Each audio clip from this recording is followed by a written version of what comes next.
My dear, so good to see you again. Oh, what's that? Well, perhaps we'll just have to wait and see. Now, come on. Sit down and relax. I know it's been so very cold out there. But here by the fire, with a hot cup of tea, you'll be just fine. What's that? Well, it is still steeping, but a sip or two now to warm up couldn't hurt. Not at all. Sometimes it feels like everyone's in a hurry, and no one will leave well enough alone. BS Radio Mystery Theater presents...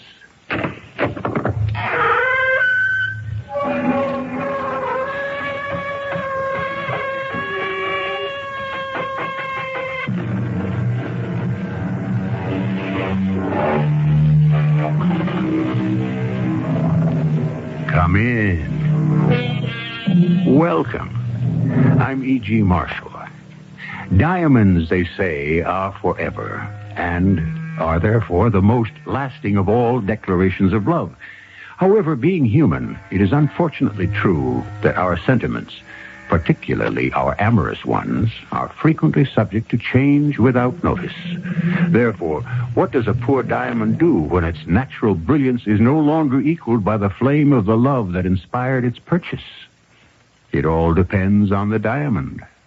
Henri respects your opinion, Monsieur de Maupassant. Because of you, he broke his engagement to me. It's not for me to decide these things. I came up here to get your blessing, and I won't leave without it. Well, what makes you think that I would be willing? Monsieur de Maupassant, I don't think you will have the heart to refuse me.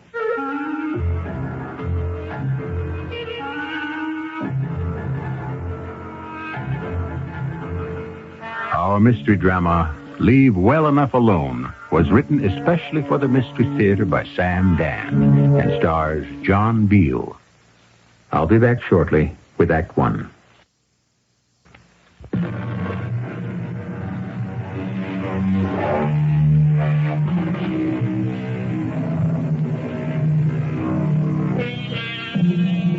The great French writer Guy de Maupassant was intrigued by jewelry.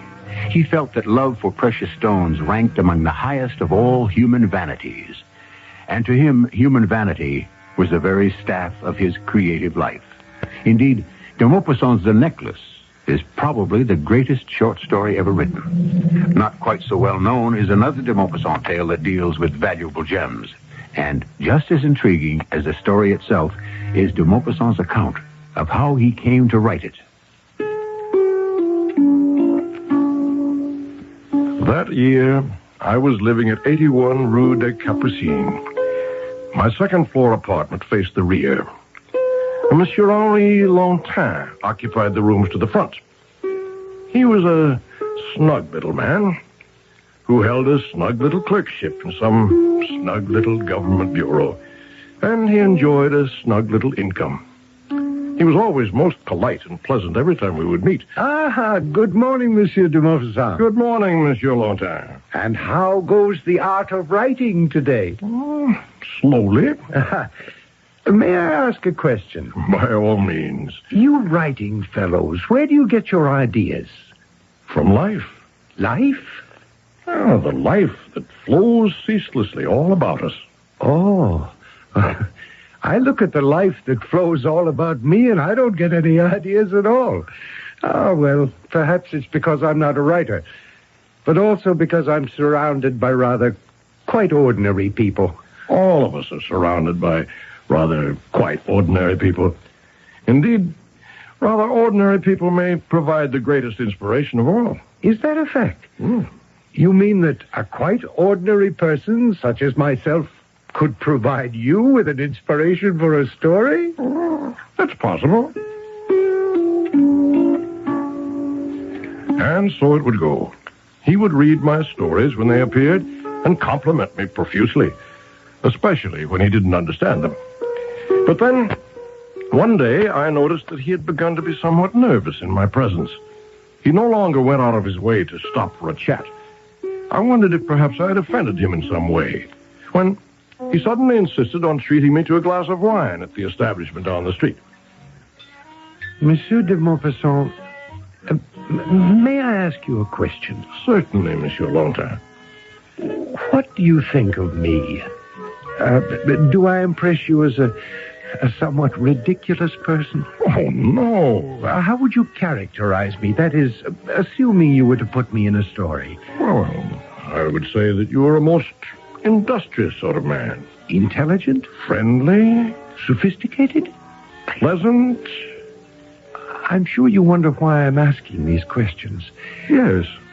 I'm contemplating a rather radical step. Radical, Monsieur Longtime? Or radical, that is, for me. Oh. I've decided to get married. Well, congratulations. I've decided that a man does not live by bread alone. Very well put. Well, that's in the Bible. I know. Deuteronomy 8:3. Also Matthew 4:4. But I've been doing it. Doing what? Living by bread alone. Oh. Or I should say for bread alone. Monsieur de Maupassant, I have spent my life working for bread. Haven't we all? But I haven't done anything else. All day I'm at the office. Do you know what I do there?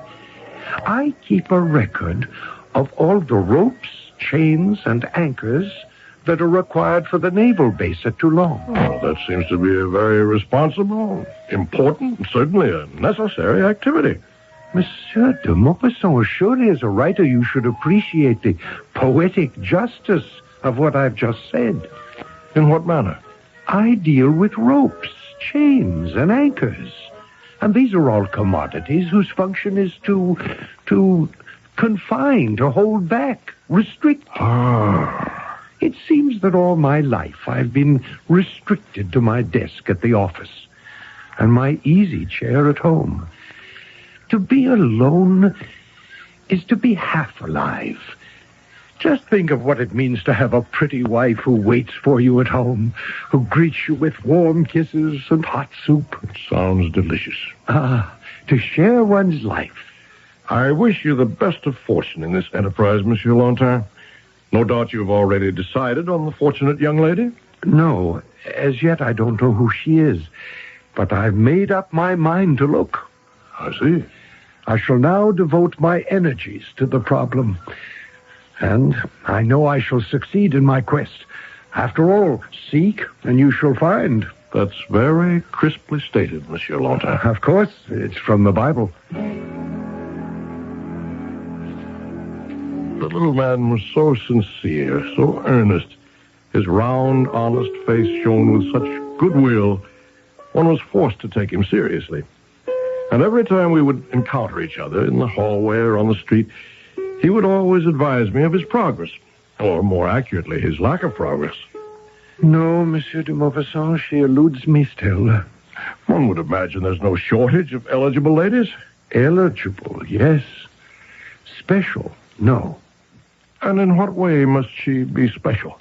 In a way that shall make itself apparent the moment I lay eyes upon her. I look for her everywhere, all the time. But so far... Don't lose courage, Monsieur Longtime. One day, out of a clear blue sky, when you least expect it, there she will be. And so it would go. Weeks, months went by, and still Monsieur Longtime remained a bachelor. Now, you mustn't think that I had nothing to do but worry about his marital problems, or rather the lack of them, but I was impressed by his very deep feelings. One day, I encountered Monsieur Longtime in the little park near our lodgings. Monsieur de Maupassant, I'm very much afraid of you. What's this? Afraid of me? Why? You see, I did find her. Oh, well, this calls for a celebration. I don't know how to begin this. The best place to begin any story is at the beginning. Go forward. How old do you think I am? Oh, Be honest. 40? No, I shall hold nothing back. I'm 45. But a most youthful and vigorous-looking 45. Do you really think so? Of course. Well, that really doesn't have much to do with it. Celeste. Celeste. Celeste. A lovely name. Celeste is 18. Oh. Yes, I knew you would say, oh. Well, I meant nothing by it. It was merely... well, these disparities in age are not uncommon. Why did you say disparities? Because the word describes a difference. Well, then why didn't you say difference? Disparity implies inequality or even incongruity. As a writer, surely you must be aware of that. Oh, please forgive me. But you've made your point. What point is this? It's the point you make in everything you write. You always express a cynical attitude toward most human behavior. I admit to being a cynic, Monsieur Longin. But that's only because I'm a frustrated romantic. All your stories have a kind of sardonic ending. I'll say rather that they try for a human ending. You're laughing at me. No. Oh, what a fool I must be. She's young enough to be my daughter. Come now, Monsieur Longin, you accuse me unfairly. You say to yourself, why the old goat? What dangerous delusion does he permit himself? You're saying to yourself, why, if he must marry at all, why doesn't he choose some plump widow or ripe spinster nearer his own age? Well, since you have put the question into my mouth, you might as well place the answer there, too. it's because I'm not a stick, not a stone. I have life in me. I want youth. I want beauty. I want freshness and romance. I want everything I missed. Then by all means, take it. Yes, I could settle for an older woman. That would be the safe way to do it. But I'm willing to take the chance. The chance? That she'll tire of me and then laugh at me. And finally betray me. That's what happens in all marriages like this one. Not all marriages. In all the ones you write about. Monsieur Longin, I cannot accept the responsibility for influencing the most important decision of your life. Just talking to you has made it clear to me. I cannot marry Celeste. I am only a writer of fiction. Actually, I'm not better qualified to advise. No. To marry Celeste, I see it now, would be to go against my true nature. Are you sure you know what your true nature is? No, it will be better for both of us. I shall break the engagement. Suddenly, here I was, the villain of the piece. But perhaps it was for the best. And so, I thought this was the end of the matter. But one afternoon, there was a knock at my door. Standing at the threshold was a tall, dark, slender young lady. She had long, lustrous black hair and a face of such radiant beauty that at first glimpse I almost blinked my eyes. She smiled at me, a dazzling smile. You are Monsieur de Beaufasson. Yes? May I come in? I am Celeste Laurier. Celeste Laurier. Oh, Celeste. Yes, Of course you may come in, mademoiselle. thank you. However, aren't you afraid that you might be compromised? Oh, no, monsieur. You are, after all, a gentleman. I don't consider myself a gentleman. Well, you have nothing to say about it.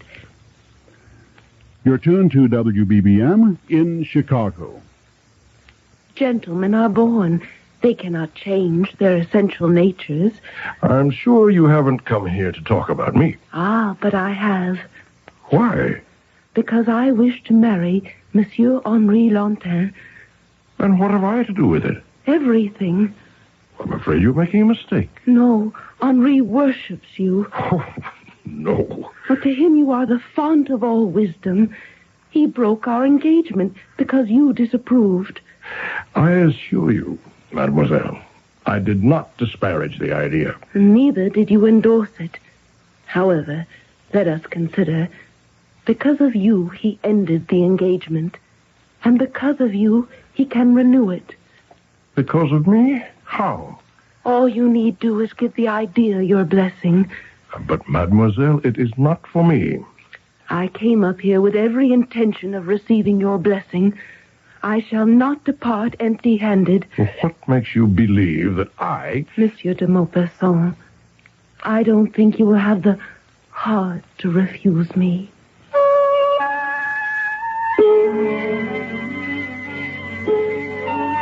Tell you this, if she turned that dazzling smile at me, I'm not sure I would have the heart to refuse her either. She sounds like a young lady who usually gets what she wants.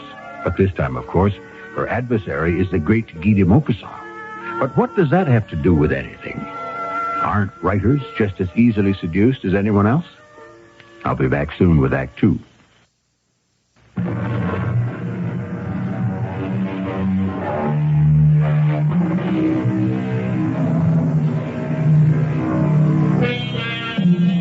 Will you love me in December as you do in May?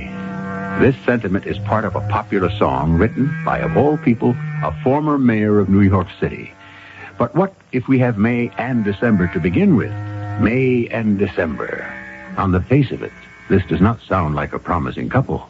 However, marriages are said to be made in heaven. You have come for my blessing? Yes. And why should I give this affair my blessing? Why not? Very well. I know. He told me. The disparity in our ages. Disparity. A rather cutting word. Yours? No, his. I will be a good wife to him. Do you love him? Is that important? Oh, it should be the foundation of all marriages. Some marriages, perhaps, but not all.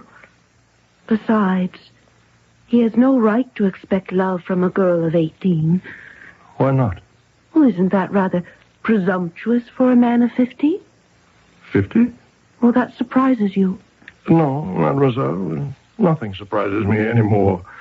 Well, the best he can hope for is respect, loyalty, admiration, and warmth. These I am prepared to give him. And who is to say that the sum total of all these do not add up to love?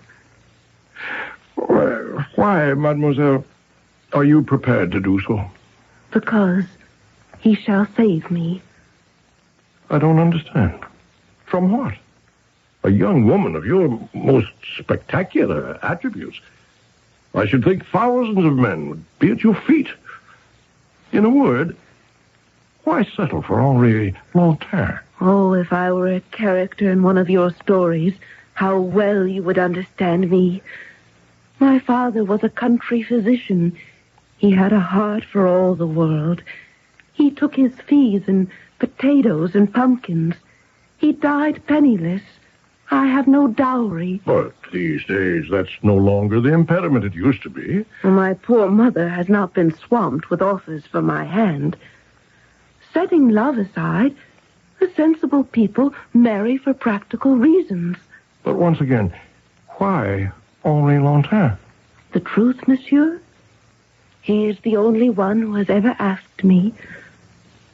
I find that impossible to believe. Oh, I have received offers from men of wealth and position, but not offers of marriage. You understand. And so, monsieur, I consider Henri. He is honest, decent, sincere. He is moderately secure. He will adore me. You are a most remarkable young woman. A woman requires a man's protection. I will make him happy. And why not? He shall have what he wants. And you, mademoiselle, shall you have what you want? I shall have what I need. And shall you be faithful to him? No one, monsieur, shall ever catch me being false to my marriage vow. What can I say? It seems this marriage was made in heaven. I gave the marriage my blessing. It was easy. He put up a show of resistance, but at heart he was only too willing to be convinced. Well, what can she see in me? I'm 46 years of age. Have you ever looked in the mirror recently? Have you ever seen a more manly face, a face of such wisdom, virtue, honesty? Oh, please, Monsieur de Maupassant. I mean it. I have seen this girl. You have? Where? How? Oh, I've made discreet inquiries. I have contacts. And? She is an angel. She's the perfect type of virtuous woman whom every sensible man dreams of winning. And you have won her. Claim your prize.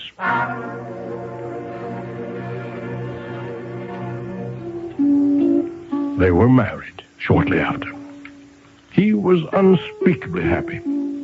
True, he was only a government clerk, but she governed the household so cleverly, so economically, that they seemed to live in luxury. She lavished the most delicate attention on him. She was so sweet, so loving that I began to fear for my own sanity. And thus, a few years passed. One evening, I knocked on their door. Ah, Monsieur de Maupassant, come in, please, come in. Thank you. I came by to see if perhaps I could trouble you for some sugar. Oh, but of course. My cleaning woman generally forgets to see to these things. That is why a man should have a wife. Perhaps. Oh, how beautifully the place is furnished. A woman's touch, my friend. And even more than touch, her inborn understanding of how to run a household. What a manager. And how is Madame Lantin? Oh, she'll be so sorry she missed you. She's at the opera. Oh? She has this weakness for the opera. She goes constantly. Oh. And you don't go with her? Oh, I did at first, but I get so dreadfully bored. I fall fast asleep. So she goes alone, huh? Oh, no. She has many girlfriends. Oh. One cannot begrudge her this little amusement. Oh, I suppose not. Of course, I can understand her love for the opera, but I cannot understand the other thing. What other thing? The jewels. Jewels? Oh, they're not really jewels, actually. They're just imitations, rhinestones and fake pearls and paste diamonds, imitation gold and the like. She loves to adorn herself in those things. What harm is there in that? None, I suppose. Then why do you object? I don't know. Yes, I do. It all creates a false note. She's such a genuine, sincere person. I can't understand why she should be fascinated by these cheap imitations. Perhaps you forget something. Yes? Wait, you look at her. She's so womanly, so wise. She runs your home so efficiently. She makes you so comfortable, so happy, that you don't really stop to think that she's only a girl. After all, she's hardly 20. Yes, that's true, I suppose. Poor child. Perhaps I'm too hard on her. My advice to you, as a friend, Monsieur Lantin, is to let well enough alone. Ah, Henri, my darling. And Monsieur de Maupassant.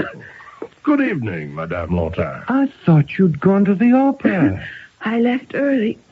I think I'm catching a cold. Oh, we must get you to bed at once. I haven't caught it yet. Oh, Henri, darling, we must offer Monsieur de Maupassant some refreshment. Yes, of course. You are angry. I'm not angry. It's no use.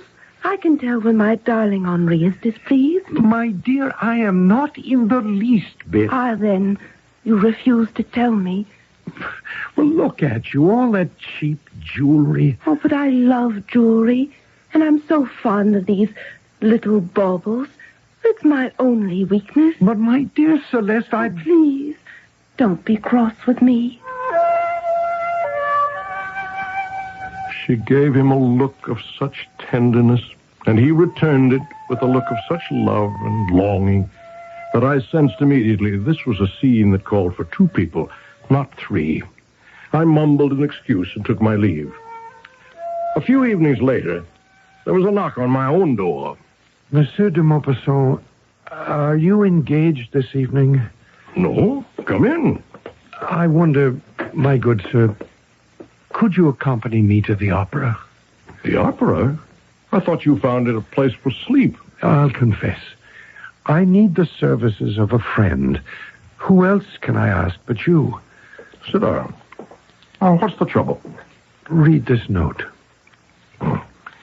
Monsieur Henri Longtime, I'm sure your wife tells you she goes to the opera with a lady friend. But this evening, you will see her there with her lover, a handsome cavalry officer. And you believe this note? What can I say? You can say that you have every confidence in your wife's loyalty and faithfulness. I do, but... Yes? I'm so frightened. Of what? A scurrilous message from some evil-minded person who hasn't the courage to sign his or her name.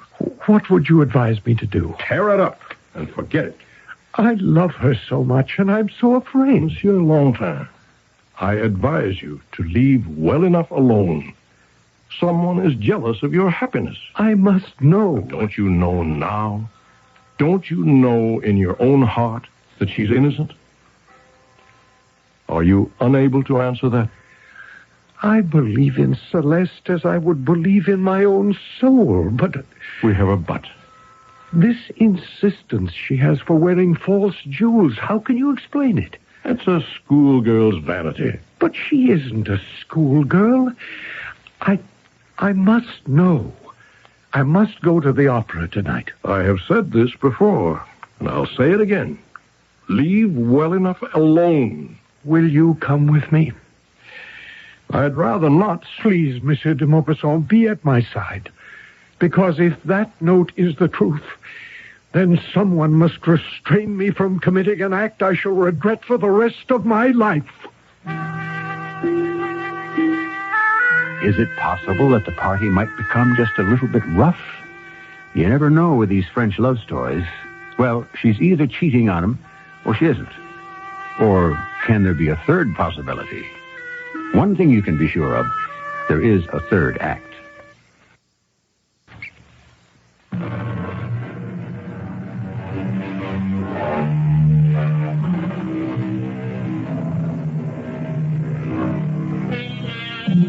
Is it possible to have complete confidence, absolute trust in another human being? As it says in the book, we walk by faith and not by sight. Oh, to believe with all one's heart and soul, to hold nothing in reserve. Is all this beyond the powers of poor Monsieur Henri Longtime? Yet, if he would be happy with his beautiful young wife, it is what he is being asked to do. Once again, I ask you, Monsieur Longtime, let us go home. I can't. You'll see. She'll come out of the opera. She'll walk down those steps alone or with a lady friend. And then how shall you feel? How shall I feel? Yes. You already know what emotions will be generated inside you if she's with a man. But have you thought of how it will be if that note is a hoax? I'll feel such a blessed relief. And you may also feel something that is neither blessed nor relief. You shall feel guilt and remorse because you have allowed yourself to question her integrity. Oh, please. Let me hail that cab, and I shall take you home. Put these terrible suspicions out of your mind forever. Yes, I know what you're going to say. Leave well enough alone. But I cannot. You don't know what it is to be my age, a man of 47, no longer young, married to a beautiful goddess. I envy you. Pity me. I am tormented by the thought that I'm not good enough for her. Nonsense. I see how the men turn to look at her when we're out together. I see the envy on their faces. I read the desire in their eyes. These men are rich, handsome, vigorous. But she chose you. Has she lived to regret it? Has she? Does she seem to love you any the less? No. Does she neglect you? Is she less kind, less warm, less loving? No. Then why must you torture yourself? Please, let me satisfy myself just this one time. I can't help myself.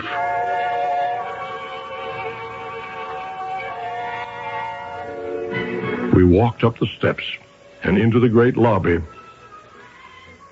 We stood behind a massive marble pillar where we could see without being seen. We could hear the wonderful Offenbach music welling up from the inside of the theater. And once again, I tried to convince him to leave, but he wouldn't listen. I don't know how long we stood there.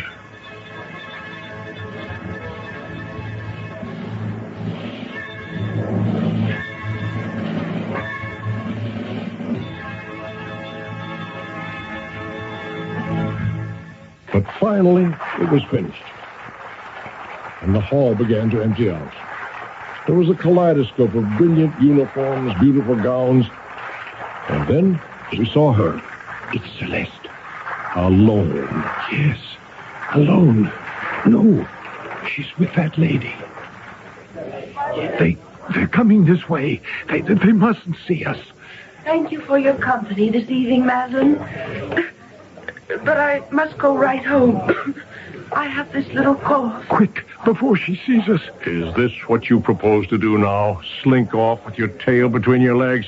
Shall we let this radiant lady go home by herself? I'm so ashamed. You well deserve to be. I shall never, as long as I live, doubt her again. Madame Lanterre! What are you doing? Madame Lanterre! Why, it's Monsieur de Maupassant and Henri. What are you doing here? Well, you see, Henri here discovered that this is my birthday. He insisted on taking me out to a small supper, and I suggested that we stop by here and have you join us. Oh, I shall be delighted. That cough, my darling. Oh, it's nothing. Nothing. It mustn't spoil our evening.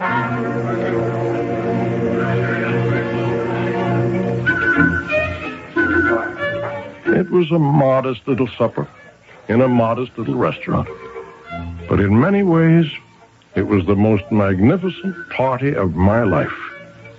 She was so gay, so sparkling, so filled with animation and life. And she so obviously adored her little Henri. But all good things must come to their end. Oh, they've stopped playing. Yes, my dear. See, they're putting away their instruments. What a pity. Now we must go home. Oh, I should love to walk. But it's raining, my dearest. But I love to walk in the rain. Not with that cough. Now, you two wait here. I'll go and fetch us a cab. Happy birthday, Monsieur de Maupassant. Thank you, Madame Lantin. I wish I had known. I would have brought you a gift. But you've already given me one. I don't remember. And I won't forget, Madame Lantin. Celeste. Celeste, you have done something that no one has been able to do to me before. Have I? You've made me change my mind. About what? You have given me a kind of faith in my fellow man that I have never known, nor allowed myself to know. I'm flattered. No, this is beyond flattery. You have kept your word. You have been faithful to your husband. You made that vow, remember? Oh, yes. I did say that to you. I remember. I said no one would ever catch me being false to my oath of marriage. But I never believed you. I never trusted you. I said to myself, how can this girl who's so filled with life be satisfied with a quiet, unexciting... Well, he is a stick in the mud, isn't he? Yes, monsieur. But you see, he's my stick in the mud. Madame, you make me ashamed of my cynicism. Then, my good Guy de Maupassant, go forward from this day and sin no more. Celeste. It's nothing. I just feel cold. I'm chilled, that's all. It's nothing. But it was everything. We took her home and summoned the doctor. The chills gave way to a sudden and what proved to be overwhelming onslaught of fever. Poor child. How quickly she became delirious. Henri. See, Henri, how pretty they are. See, Henri, how they glitter, how they gleam. See? Oh, my poor darling. Fire. Fire and ice. Try to rest. I want to look pretty. I want to look rich. For my Henri. I'm a physician's daughter. I'm somebody. Oh. I want people to look at me and know I'm somebody. Buy me diamonds. Henri. Yes. Promise. Promise. I promise.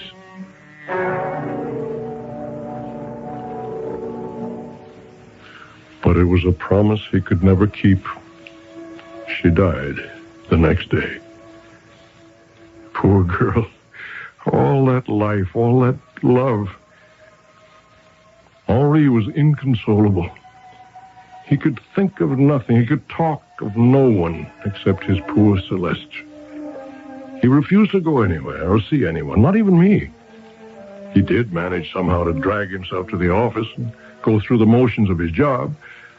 But I had heard he was in a bad way, and even in debt. I tried to help him, but he rejected all my overtures. And then, one evening, he called on me. He had a wooden jewel box in his hand. I was shocked to see him. He was practically white-haired. He had hollow cheeks. His shoulders were stooped. He was an old, defeated man. I'm being punished. Celeste was taken away from me because I doubted her. My dear friend, you mustn't believe that. Life has become so hard for me.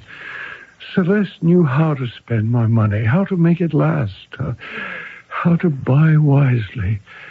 We had such excellent wines, such rare delicacies. How could she manage to buy such wonderful things? I can't even pay my own expenses. Time, you know, is a great healer. Today, for the first time since I was able to go into our bedroom, and I saw this box. It's the one in which she kept all those false gems. And I can no longer stand the sight of them. They were the cause of the trouble between us. I want you to get rid of them for me. Oh? I would break them into bits or burn them or throw them into the rubbish, but I haven't the heart. Please do me this favor. Well, of course, they're just paste and base metal, but still, some of them are very prettily made. They may be worth a few francs. I refuse to allow it. Oh, come now, listen. You just said you were in debt. Every penny helps. And wouldn't it be a satisfaction to her if she could know that these trinkets of hers could provide you with a meal, perhaps, or a new shirt? Come, let me arrange it for you, my good friend.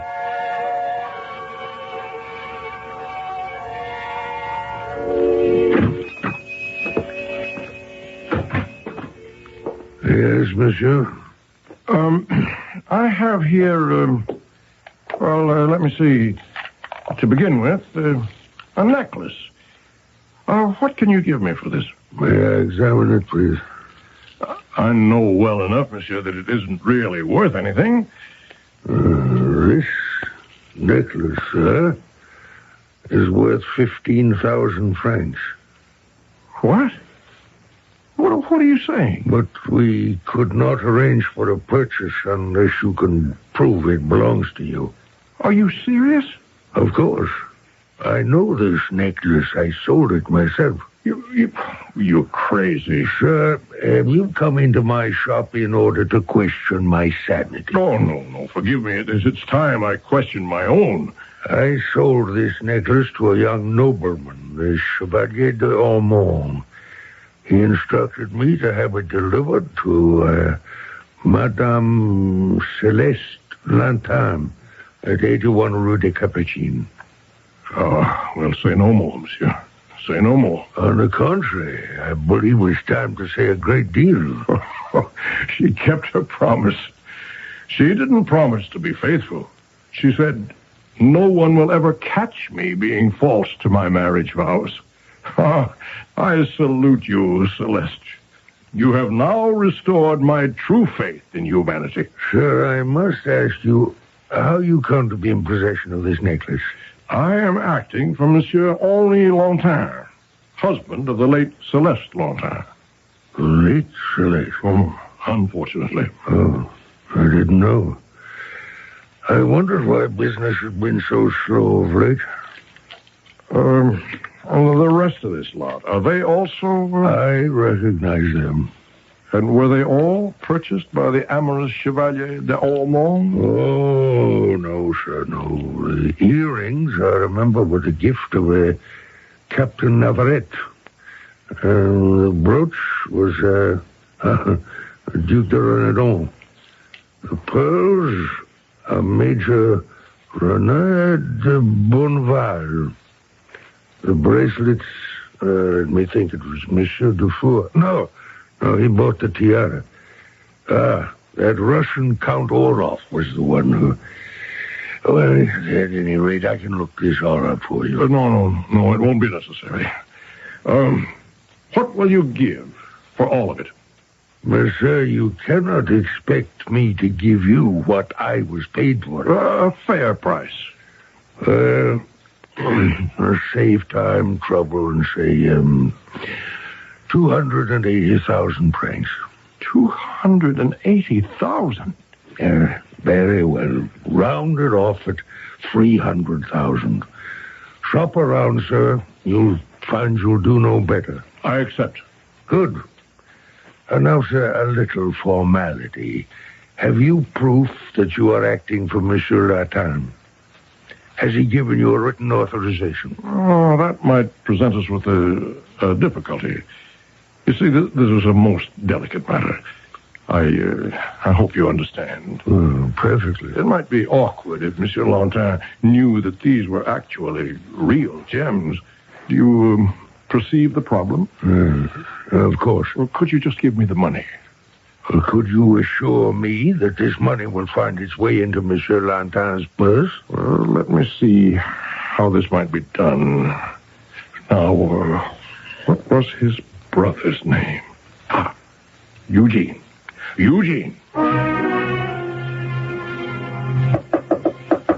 Monsieur de Maupassant! Monsieur de Maupassant, let me in! Let me in! Just a minute. Monsieur de Maupassant! Come in. What is it? I've never seen you so excited. Look! This letter, it just came in the post. Read it. It's from a firm of notaries. Read it. This is to inform you that your brother, Eugene Lantin, who died last month in Indochina, named you as his sole heir. Your late brother's estate amounts to some 300,000 francs. Please inform... 300,000 francs. Imagine. I'm rich. Yes, so you are. Oh, Monsieur de Maupassant, life is so filled with irony. Celeste. My poor Celeste. She would have been so happy. I can only say that you must make it your business to be happy enough for two. Yes. Oh, my darling Celeste. Just think. If only you had lived, I would have been able to buy you real gems.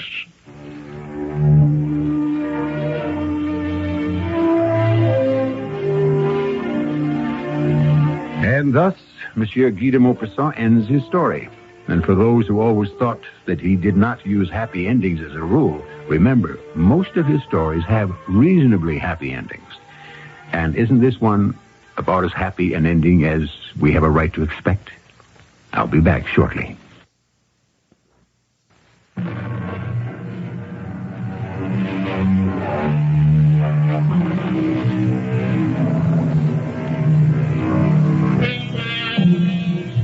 The philosophy expounded in our little tale is stated in the title, Leave Well Enough Alone.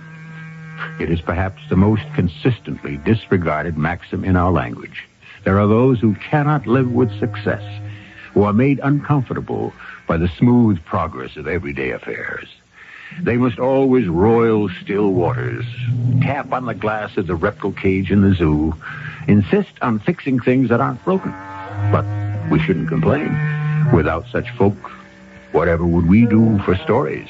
Our cast included John Beale, Court Benson, and Tracy Ellis. The entire production was under the direction of Hyman Brown.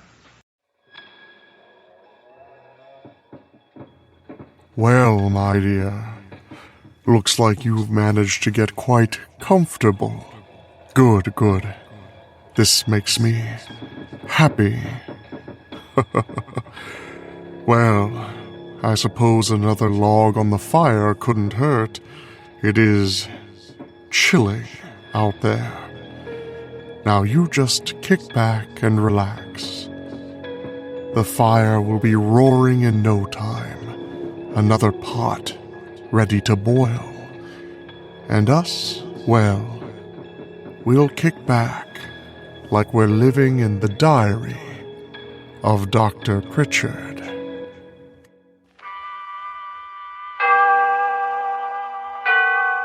Autolite and its 98,000 dealers bring you Sir Cedric Hardwicke in tonight's presentation of Suspense.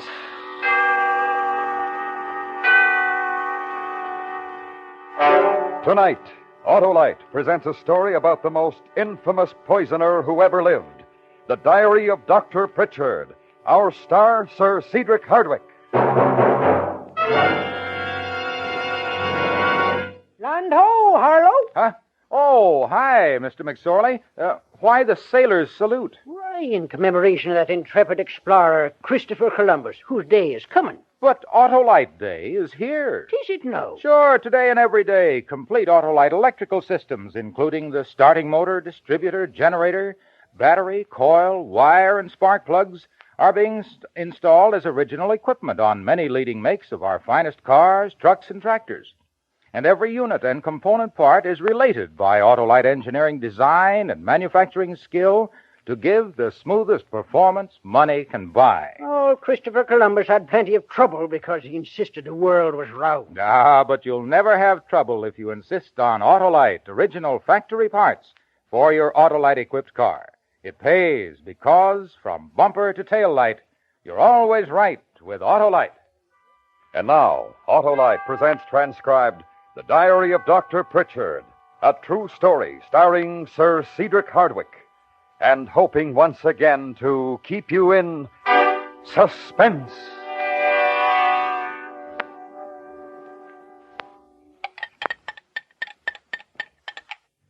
There we are, Lily. Now I want you to drink every drop. Will it taste nasty, Doctor? No, not at all. A little sour, perhaps, that's all. It'll make you feel ever so much better.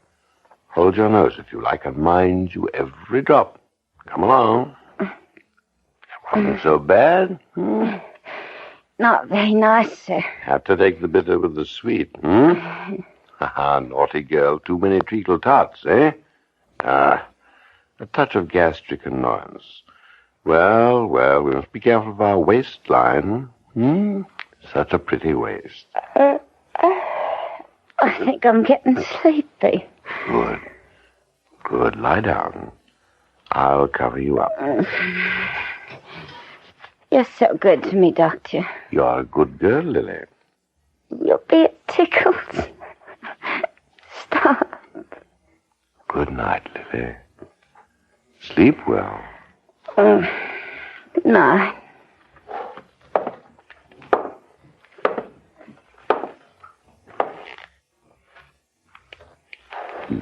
Lily? Lily? Lily? That's better.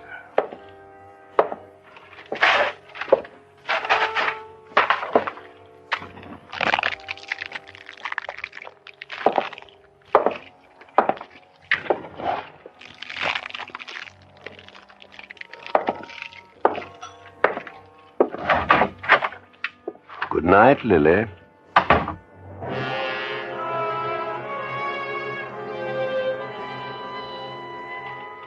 5th of May. What a frightful thing. The upstairs maid passed away in her bed. She must have fallen asleep whilst reading, and I suppose the gaslight ignited the curtains. She burnt to death. Poor little Lily. It will be a great loss to Mrs. Pritchard. I shall have to wire her the first thing in the morning. Then it will be as well to engage a maid to replace Lily as soon as possible. After that, we had better move to a more suitable residence. But why, dear? Why must we move? I've been thinking about it for quite a long time, Mary. Whilst you were away, I made up my mind to suggest it, and now, after what happened to poor Lily... But it's been so lovely here, especially for the children. I know, but there is my position, too. We owe it to ourselves to keep up appearances.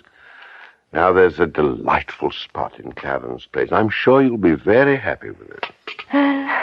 All right, dear. If you think it for the best. Indeed, I do. The best for us all. Oh, are you going out, dear? Yes, I have one or two patients to see. Well, before you go, I did want to talk to you about the new maid, Ellen. Oh? It was terribly sweet of you to engage her while I was with Mother, but... But? Well, I rather wonder whether she's exactly suitable. I mean, she does seem a little forward. Well, I hadn't noticed that. I find her character excellent and her appearance very pleasing. Well, yes, but... Mary, I think you better begin the arrangements for the moving. I shall be home in time for dinner. Goodbye, my dear.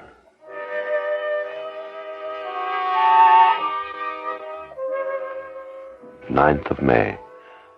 Dear, sweet Mary, how she does worry about every little detail. How can one man be so blessed with such a loving wife and family?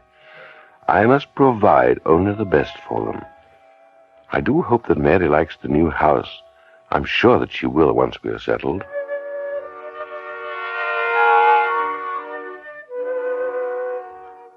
Third of June. We are going to be very happy down here in Clarence Place. The children are adjusting themselves marvelously to their new surroundings. I was rather aggravated that the insurance company refused to pay compensation for the belongings of poor unfortunate Lily. The few trifling baubles which couldn't be found in her room. I almost received the impression that they suspected I was making a fraudulent claim. I shall change companies immediately.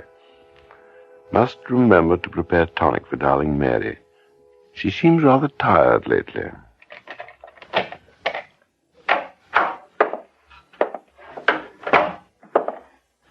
Good evening, Doctor. Good evening, Ellen. Everything all right today?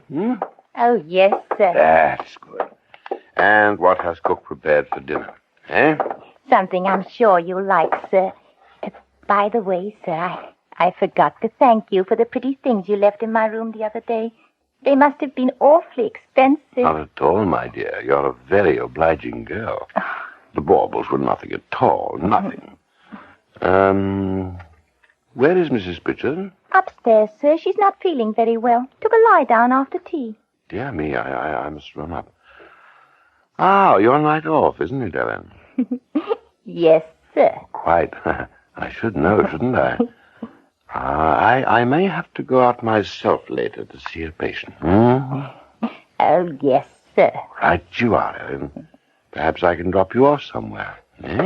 Thank you, sir. Thanks awfully. Not at all. Tell cook I shall be ready for supper in 10 minutes. Very good, sir.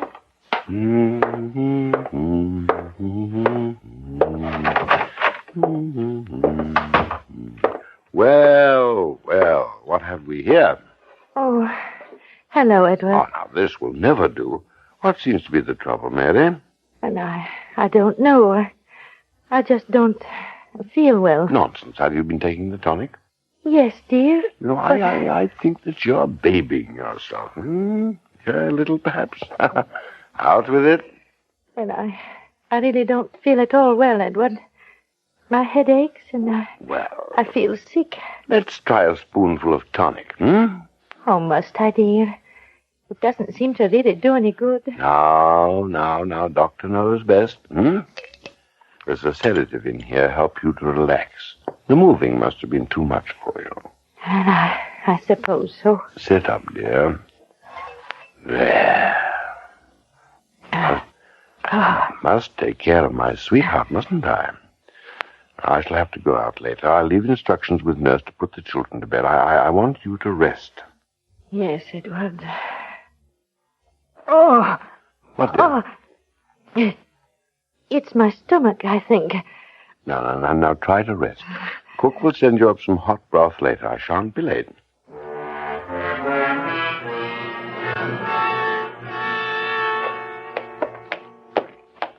I had a lovely evening, sir. I'm so glad, Ellen.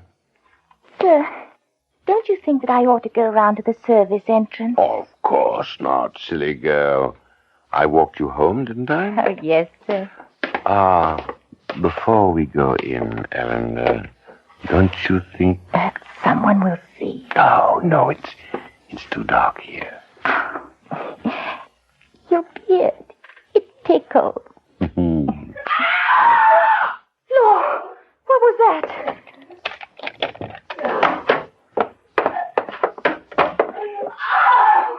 It's Mrs. Pritchard, sir. Oh, Lord, she's been murdered. Go to your room, Ellen. Immediately.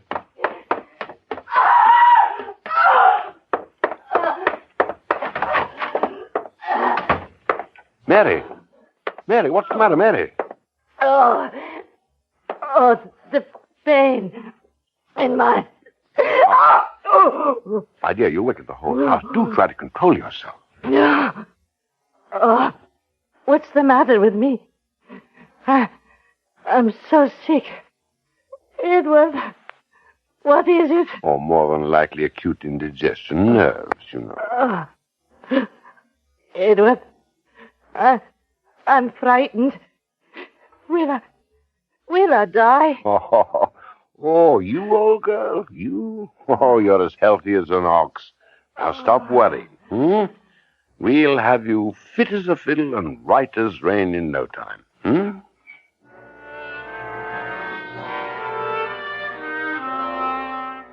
10th of June. I am at my wit's end. Following her seizure a week ago, Mary seemed to improve. Then she came down again with terrible pain. My poor dear girl. She has sent for her mother, who's coming over from Edinburgh. I could not deny her wish, and I shall be overjoyed having Mrs. Taylor here. Some of our friends are talking about a consultation, in particular Dr. Gardner. I've given him my diagnosis. He seems to agree, but there's some doubt. Our house is a mournful place these days. I shall be so happy to see Mother.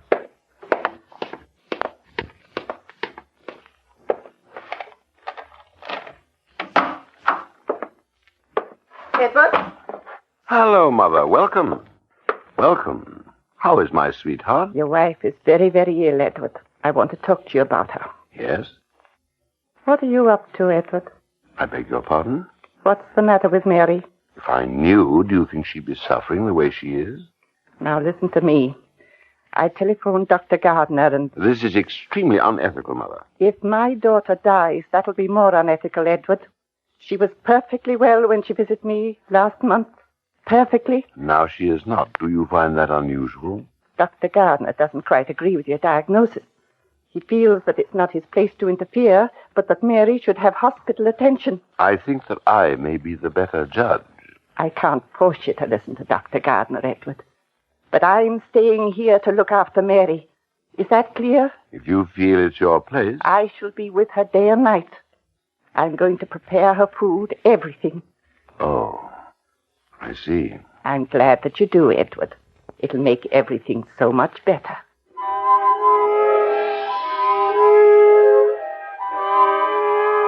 "10th of June, 5 p.m.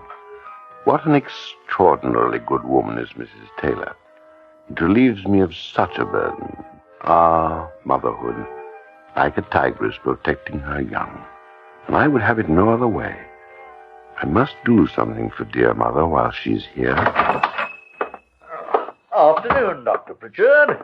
Lovely day. Lovely. I say, I need an ounce of Henley's tincture of aconine. An ounce? Oh, of course, Doctor. You must use quite a lot of that, Doctor. Didn't you buy an ounce last month? Oh, yes. I find it an excellent preparation for intestinal ailments. Oh, glad to know about that. My wife... I really shouldn't administer it if I were you without medical supervision. It could be dangerous. Quite dangerous.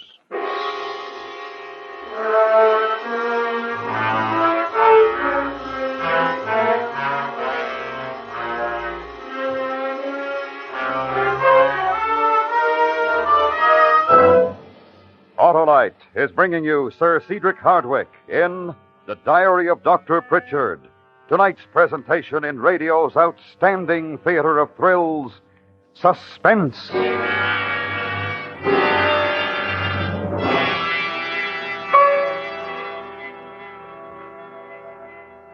Say, Harlow, that Christopher Columbus is sure a famous name. Sure it is, Mr. McSorley, just like Autolite, the world's largest independent manufacturer of automotive electrical equipment.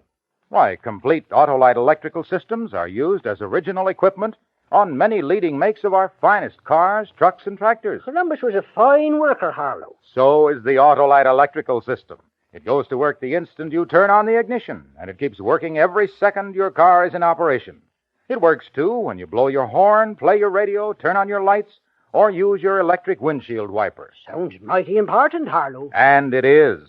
So, friends, treat the electrical system of your car to a periodic checkup at your car dealers or at your nearest authorized Autolite service station, where you will find experts that know the electrical system of your car best. To locate your nearest authorized Autolite service station, look in the classified section of your telephone directory under Automobile Electrical Service, or telephone Western Union and ask for Operator 25. And remember, from bumper to tail light, you're always right with Autolite. And now, Autolite brings back to our Hollywood soundstage Sir Cedric Hardwicke in Elliot Lewis's production of The Diary of Doctor Pritchard, a true story, well calculated to keep you in suspense.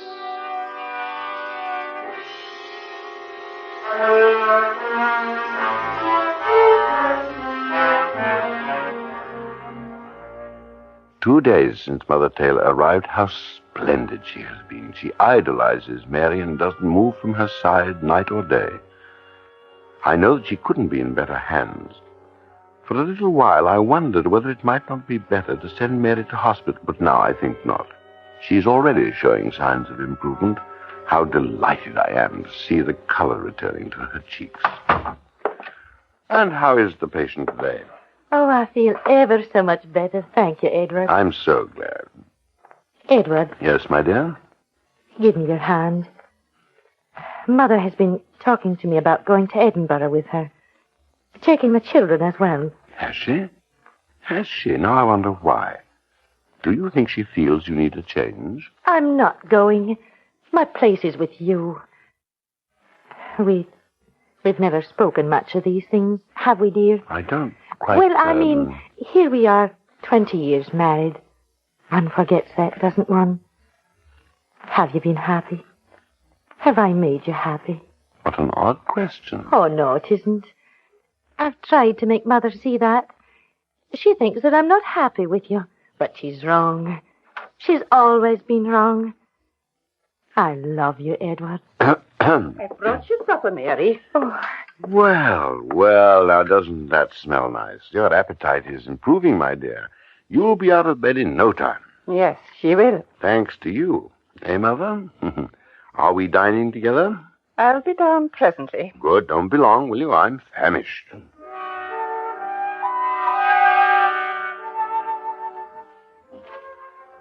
"15th of June, 8 p.m.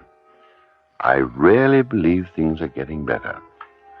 Mary finished every scrap of her food, and when I went up to say good night, she looked positively radiant. I must say that dinner with Mother was a pleasure, and very soon now all will be as it was before. Mother will be gone. I think I shall go to the music hall tonight. It's the servants' night off, and I should like to get out of the house. It'll make a change after the strain I've been through. I know Mother will take care of Mary."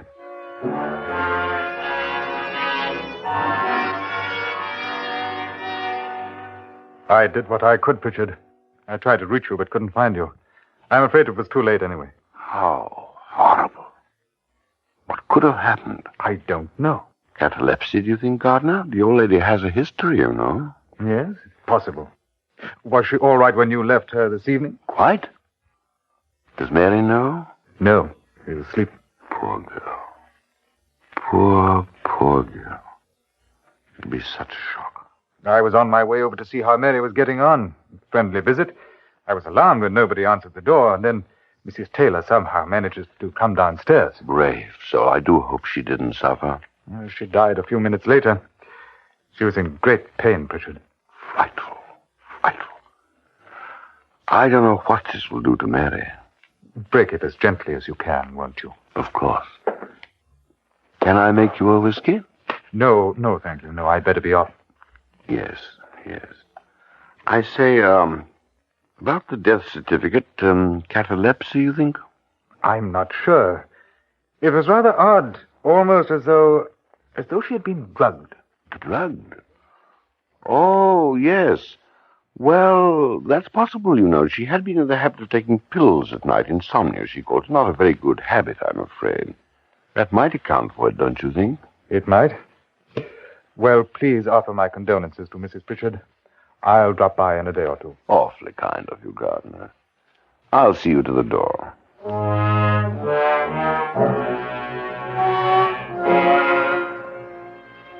16th of June. In the midst of life, we are in death. How sorry a truth in our house. We are in mourning. A fine old lady has died. Mary took the news bravely, and once again we are together, alone.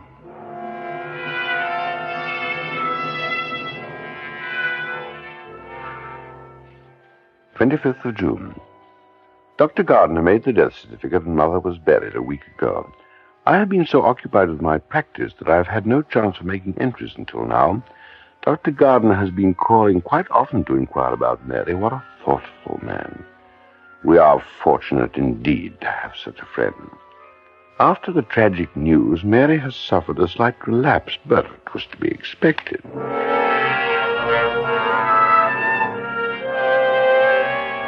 6th of July. Little improvement in my dearest Mary's health. Last night a severe attack. Dr. Gardner is troubled and begs me to send her to hospital. What can I say? I know that we are all better off with her at home. It is for me to use all my medical knowledge to make things easier now. I cannot bear her agonies. It has gone too long. Oh, hello, Doctor. Good afternoon. I have 1 or 2 prescriptions for you to fill. Very good, Doctor. Oh, and, I think you can add half an ounce of Henley's tincture of aconine. Goodness gracious, Doctor. Every indigestion case in the city must come to you. Oh, well, I'm not really so popular, you know. Still, the medicine does serve its purpose.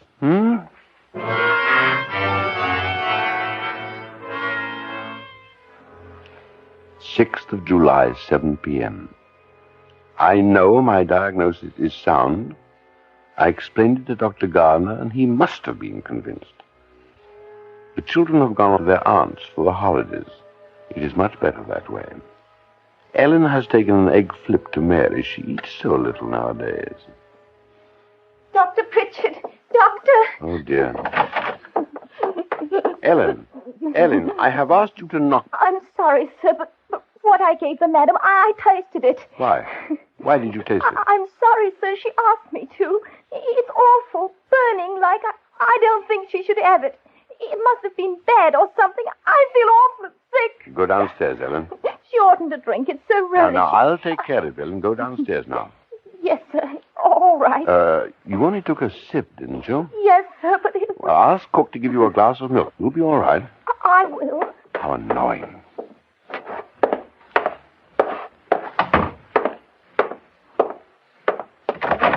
Oh, Edward. Ellen tells me you're being very naughty. You won't take your egg flip, and you used to love them. It doesn't taste the way it burns my throat. I can't drink it. I can't. What am I going to do with you? You must take nourishment. This is so good for you, dear. Please, for me. Oh. Here, I'll sit you up. No, I'll be all right. No. I expect the children to behave this way, but not my Mary. Drink it up. Oh, no. It'll kill me, please. No, I can't. I'm afraid you must, my dear. Oh, no, please.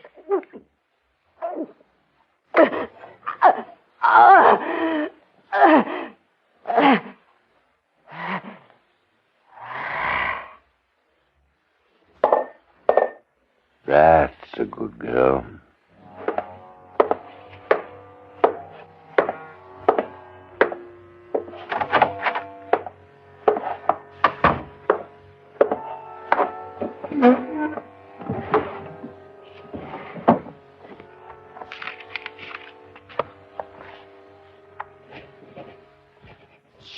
July, 8 p.m. Tonight, my darling wife, Mary Jane Pritchard, passed from this life. Her last words were of love, and in her eyes was tenderness.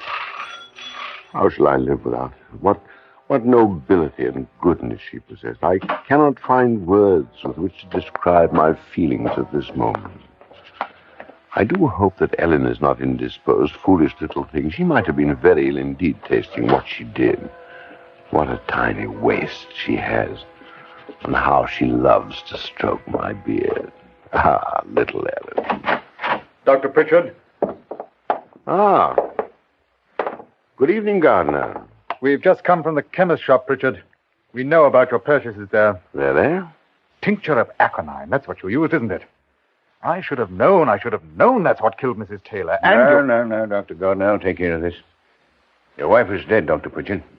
I warn you that anything you say may be taken down and given in evidence against you. I imagine it will be. Why? Why did you kill them? So many reasons. All things considered, I thought it for the best. You probably wouldn't understand. I shall have to ask you to come along to the station with me, sir. Oh. Yes. Yes, of course. I wonder, though, if you'd mind waiting for just one moment. I have one last entry to make in my diary. Mary, my darling, and you, Mother Taylor, soon, quite soon, we shall meet in happier circumstances in a far happier place. How could it be otherwise? I have no fear, only regret that no one will know my last thoughts. I close this entry with these words to whom it may concern. For he who lives more lives than one, more deaths than one, must die.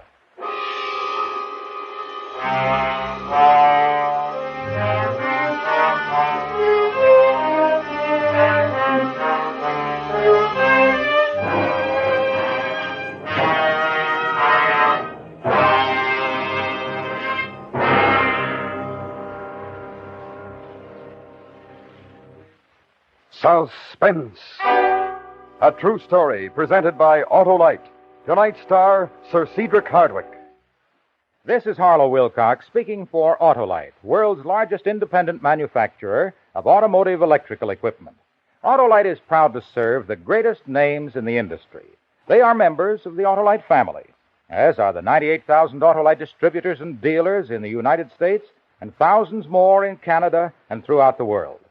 Our family also includes the nearly 30,000 men and women in 28 great Autolite plants from coast to coast and in still other Autolite plants in many foreign countries, as well as the 18,000 people who have invested a portion of their savings in Autolite. Every Autolite product is backed by constant research and precision built to the highest standards of quality and performance. So remember, from bumper to tail light, you're always right with Autolite.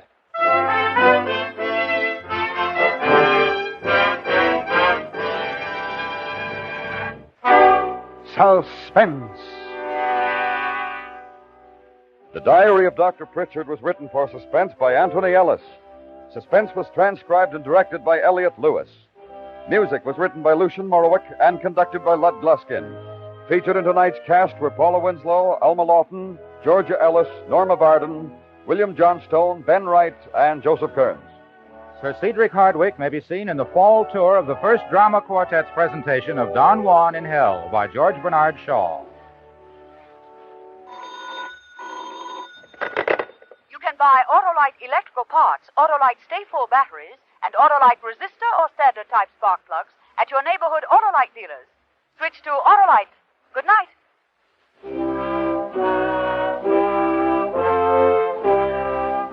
This is the CBS Radio Network.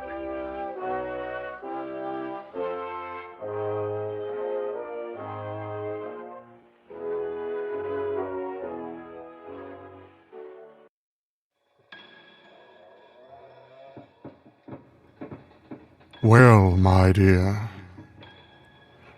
was that some interesting reading, or what? Well, I suppose the fire is dimming a bit. The air is cooler. These walls are thick, but not necessarily built for heat retention. I'll grab another log. While I do that, why don't you take a moment to freshen up your tea? Make sure you're comfortable in my chair, and soon you'll be relaxed and calm, like you're barreling down the track on the 4:15 Express. An ill wind blows away the present and returns man's mind to the horrors of a world gone by. Listen to the Weird Circle.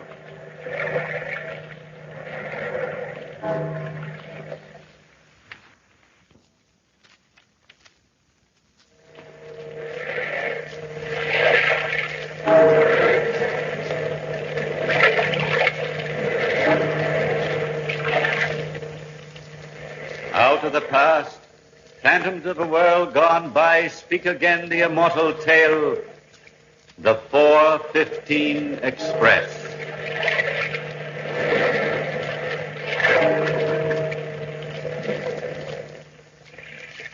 This is a report to the acting chairman of the East Anglian Railroad Company from William Langford, special agent. Returned from Russia per your instructions to investigate one John Dwerrihouse on the matter of £75,000 missing from the East Anglian Railroad. I learned that Dwerrihouse was preparing to leave Friday, October the 14th, on the 4:15 Express to Clayborough. I made plans to be on the same train by arranging with my friends, the Jelfs, to spend the weekend with them in Clayborough. Arrived at London Station, and as I was standing just outside of the train... Hi, Diana. Diana Winters. Bill Langford. What are you doing here? The last I heard of you was, well, you were in Russia, weren't you? Very definitely in Russia. I could tell by the snow.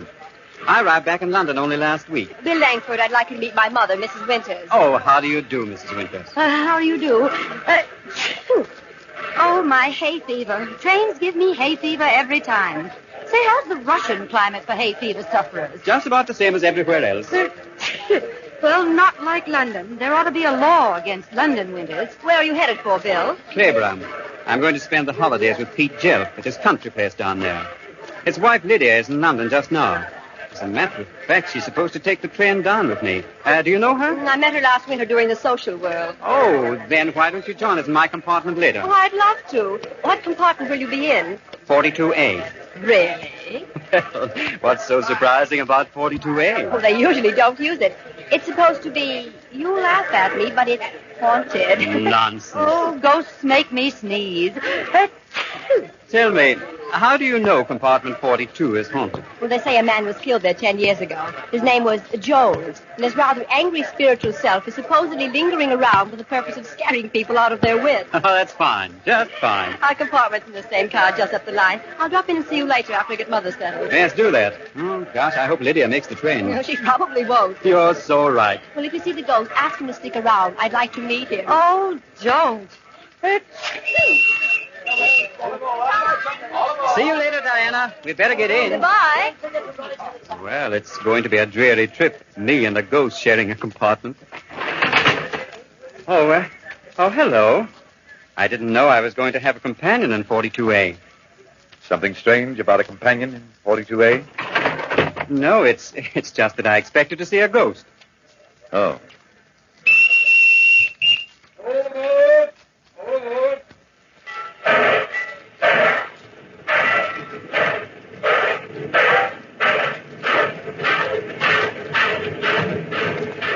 As usual, Lydia missed the train.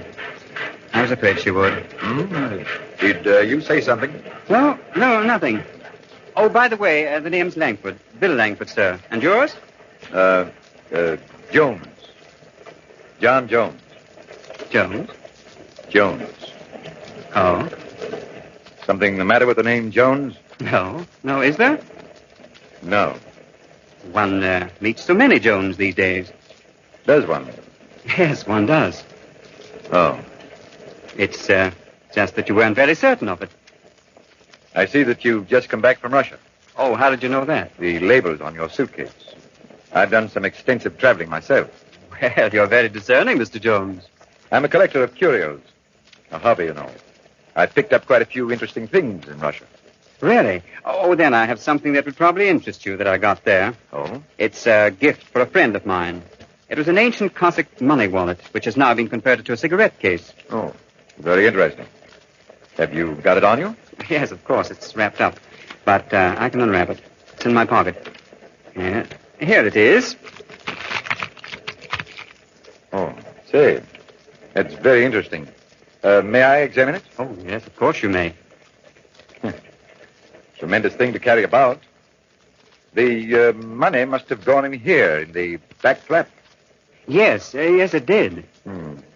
Sort of combination wallet and cigarette case. Well, except if you ever put money in there, you'd have a devil of a time fishing it out. Quite right. You know, it's an old Russian custom to put a cigarette in a new cigarette case before giving it to anyone. Oh, really? I didn't know that. Yes. Here, let me put one of mine in for you. Why, thank you. Yeah, there you are. A special brand of cigarette for a special case. Mustn't mind my hand. I'm particularly jumpy this evening. Nervous, you know. Here's your case, sir. Well, thank you. I'll wrap it up again. My, it's getting cramped. A little stroll is what I need. Would you mind watching my suitcase for me? I'll be back in a few seconds. Certainly, Mr. Jones. These compartment trains with such narrow aisles really isn't a stroll at all. It's like pushing through a tunnel. Peculiar fellow. Hello. Oh, poor Jelf. Wait until I tell him his wife missed the train. I'll see you around later. Hello, Bill. Come on in, Diana. Oh, thanks. I got Mother comfortably settled finally. Where's Lydia Joe? Oh, missed the train. Unless she's in another compartment. And I'm not up to hunting for her. I don't blame you. Well, Diana, I see you know the man who shares my compartment with me, Mr. Jones. Do I? Yes, you chatted with him in the hallway. I talked to the man in the next compartment. I thought I heard you talk to Jones. No, that's the man in the next compartment. His name is Augustus Rakes. You know him. But, didn't you pass a man coming through? No. That's impossible. Why? Because John Jones got up and left the compartment as you came in. I heard you talk to... Wait a minute. Let me go out and try and get him. I'm not going crazy yet. Mr. Jones! Mr. Jones! Mr. Jones! Mr. Jones! I'm positive...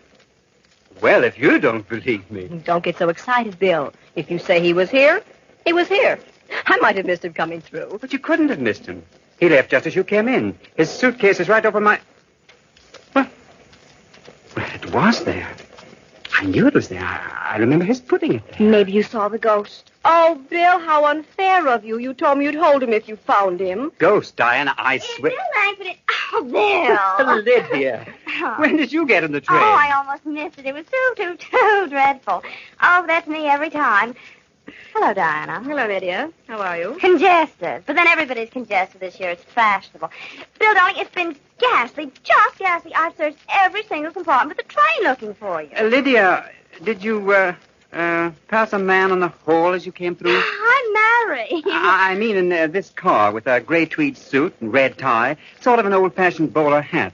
Mustache, very heavy mustache. No. And he walked with a limp. Oh, well, honestly, Bill, I haven't passed anybody in this train in the last 3 cars. Everybody was sitting down. Oh, I did pass a lot of men way up a wholesome bunch of them. No, he wouldn't have had time to walk up more than 2 cars by the time... Diana, are you positive? Absolutely. If you don't believe me, ask somebody else.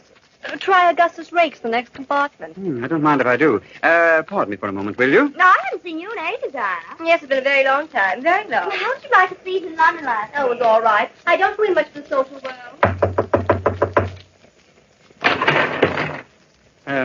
Mr. Rakes? Yes? I know you don't know me, but I'm Bill Langford, a friend of Diana Winters. Oh. I'm just looking for the man who shares my compartment. He walked down the passageway a few minutes ago and seems to have disappeared. He passed by your window. Nobody but 2 women have passed by. Diana Winters and another girl. I saw him walk towards your compartment. At least he turned in your direction. I wouldn't be sure, of course. I might have been looking in the other direction. But I didn't see anybody. Oh, thanks. Do you know who's in the compartment next to you? No, I don't. Well, I might just as well ask them. Of course, do. And if I can help you find your friend, call on me, won't you? That's strange. I wonder... There's 4 people in this compartment. Come in. I'm sorry, everybody, but a friend of mine has disappeared. Disappeared? Did anybody see a man in a gray suit pass this way about 10 minutes ago? Gray suit and red tie, bowler hat, mustache. No, I was looking out the window. I was sleeping. Well, not me. I was standing at the door and certainly have seen him. Standing at the door for the past 10 minutes? Rather, all the time, right at the door. I did see 2 women pass. How about you, mister? Who, me? I didn't see nothing. What are you going to do about it? Well, I'm just curious. My name's Farrell. I'm a prize fighter, mister. And if you got any difference of opinion with me, I'd be glad to discuss it with you in my way. Oh, no difference at all. Well, I guess I'd better forget the whole thing. Return to my compartment and relax. Do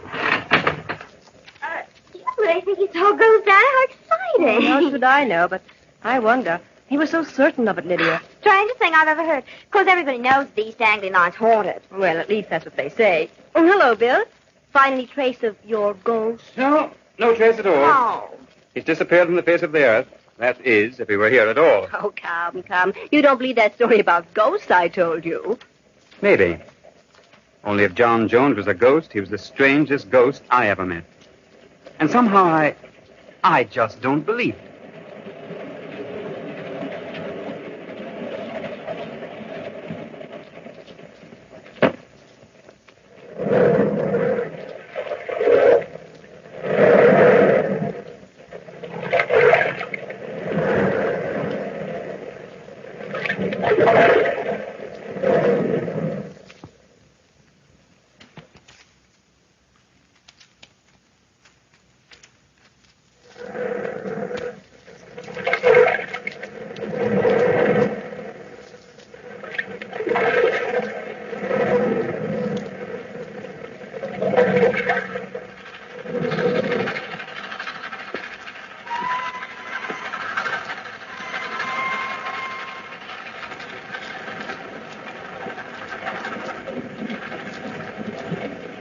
Well, Bill, if John Jones was on this train, he'll come back. Nothing to get so excited about. Nothing to get excited about.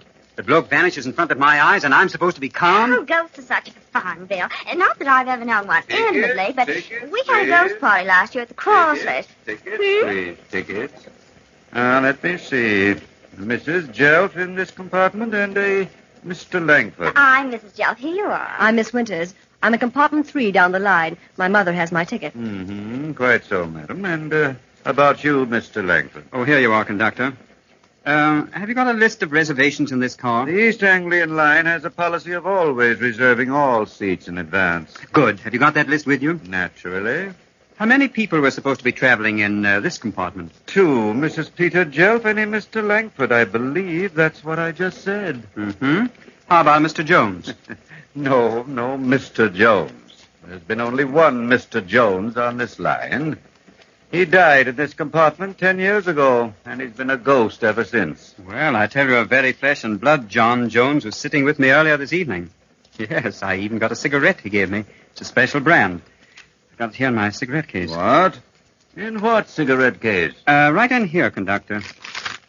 No, this is really a present I bought for your husband, Lydia. Oh. Yes, a Russian curio. Tremendous thing. I showed it to Jones, and he put a cigarette in it. How cute. Let's see. Here you are. Oh, there is a cigarette in here. Want to see, Diana? I'd love to. What does this prove, Bill? Well, I don't smoke, and Mr. Jones gave it to me. Well, you've either seen a cigarette-smoking ghost, mister, or perhaps you need a long rest. Tickets, please. Tickets. Oh, I'm not crazy. Maybe Russia was bad for you. I knew of a person who lived in Russia once and killed his mother-in-law 2 years later. May I have my cigarette case back, Lydia? I'm sorry, Bill. Through looking at it, Diana? Oh, no, sure. I wonder how Mother's getting along. I better go back and see her. Oh, I've brought the corridor with you. I want to drop back to the smoking compartment. Perhaps, Mr. Jones is back there. Good place for a cigarette-smoking ghost. Oh, don't be fooling me behind. Hello, Augustus Rakes. Still standing in the corridor? I get restless sitting down, Diana. Oh, well, I want you to meet a friend of mine, Augustus Rakes. This is Lydia Jelf. How do you do? Hello. I'll see you folks later. I'm going to take a quick look at the smoking compartment. What for, Mr. Langford? Well, believe it or not, for a ghost. And I'm not kidding. Maybe the ghost is real and I'm kidding myself. Who knows? This is the smoking compartment, I guess? I beg pardon. May I get by? Oh, sure, conductor. Wait till I take a deep breath. Where are you going? To the smoking compartment. Any objections? No, none that I can think of at any rate. I wish I had a little cooperation. You don't need cooperation, sir. You need a long rest. Yes, I'll see you later, Mr. Langford. I can't wait. Well, if this isn't the strangest setup. I'm positive I saw Jones and not a ghost. Well, I don't know. The last possible place he could be would be the... It must be this door. Jones? Jones? Jones? My name's not Jones. You know that, Langford. They helped me, Langford. I know who you are. Mr. John Dwellyhouse. The money. It's safe. I saw you stick it in my wallet when you put the cigarette in there. How did you expect to get it back? I was going to borrow my cigarette pack. The minute I saw they were on the train, I knew it was dangerous to carry it with me. Here, let me help you get out of here. The lights have gone out. Why are you Take your hands off me! Now, for you, Mr. John Jones Dwellyhouse, you're going to be a real ghost if you don't start talking. Where is that money?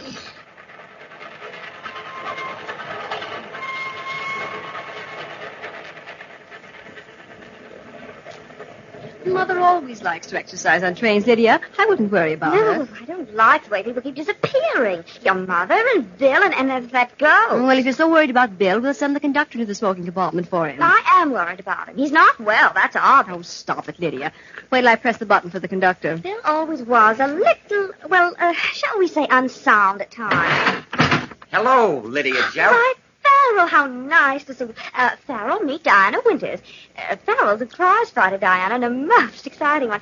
Have you seen Bill? How do you do? Hello, good looking. Oh, dear, you look just the way Jelf looks every time he looks at Diana. Oh, Lydia. What are you doing in this train, Farrell? I didn't expect to see you. If you don't ask questions, Mrs. Jelf, you don't get no lies. Truer words were never spoken. Were they, Diana? I wouldn't know. Ladies, did you call for me? Yes, conductor. I'm worried about Mr. Langford. He went to the smoking compartment a half hour ago, and he hasn't returned. Perhaps he's disappeared, too. Langford's disappeared so soon? Oh, yes. Oh, you know him, don't you, Farrell? Maybe I do, and maybe I don't. And Lydia, stop stargazing out that open window. I'm not stargazing. Look out that window. It's an upside-down face. It's a ghost.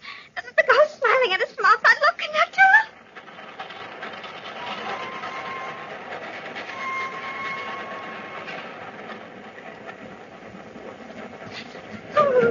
All right, Mrs. Jelf. Now, you just stay seated here in Mrs. Winter's compartment. I saw the ghost, conductor. Maybe you did, and maybe you didn't. Hey, what's going on in here, Diana? Oh, come in, Augustus. Lydia claims she saw a ghost, a face suspended outside the window. Nonsense. There are no ghosts, Mrs. Jelf. I saw him. Oh, Mr. Ray. Now, come along, gentlemen. Langford has disappeared now. Follow me. They say he last said he was going into smoking compartment.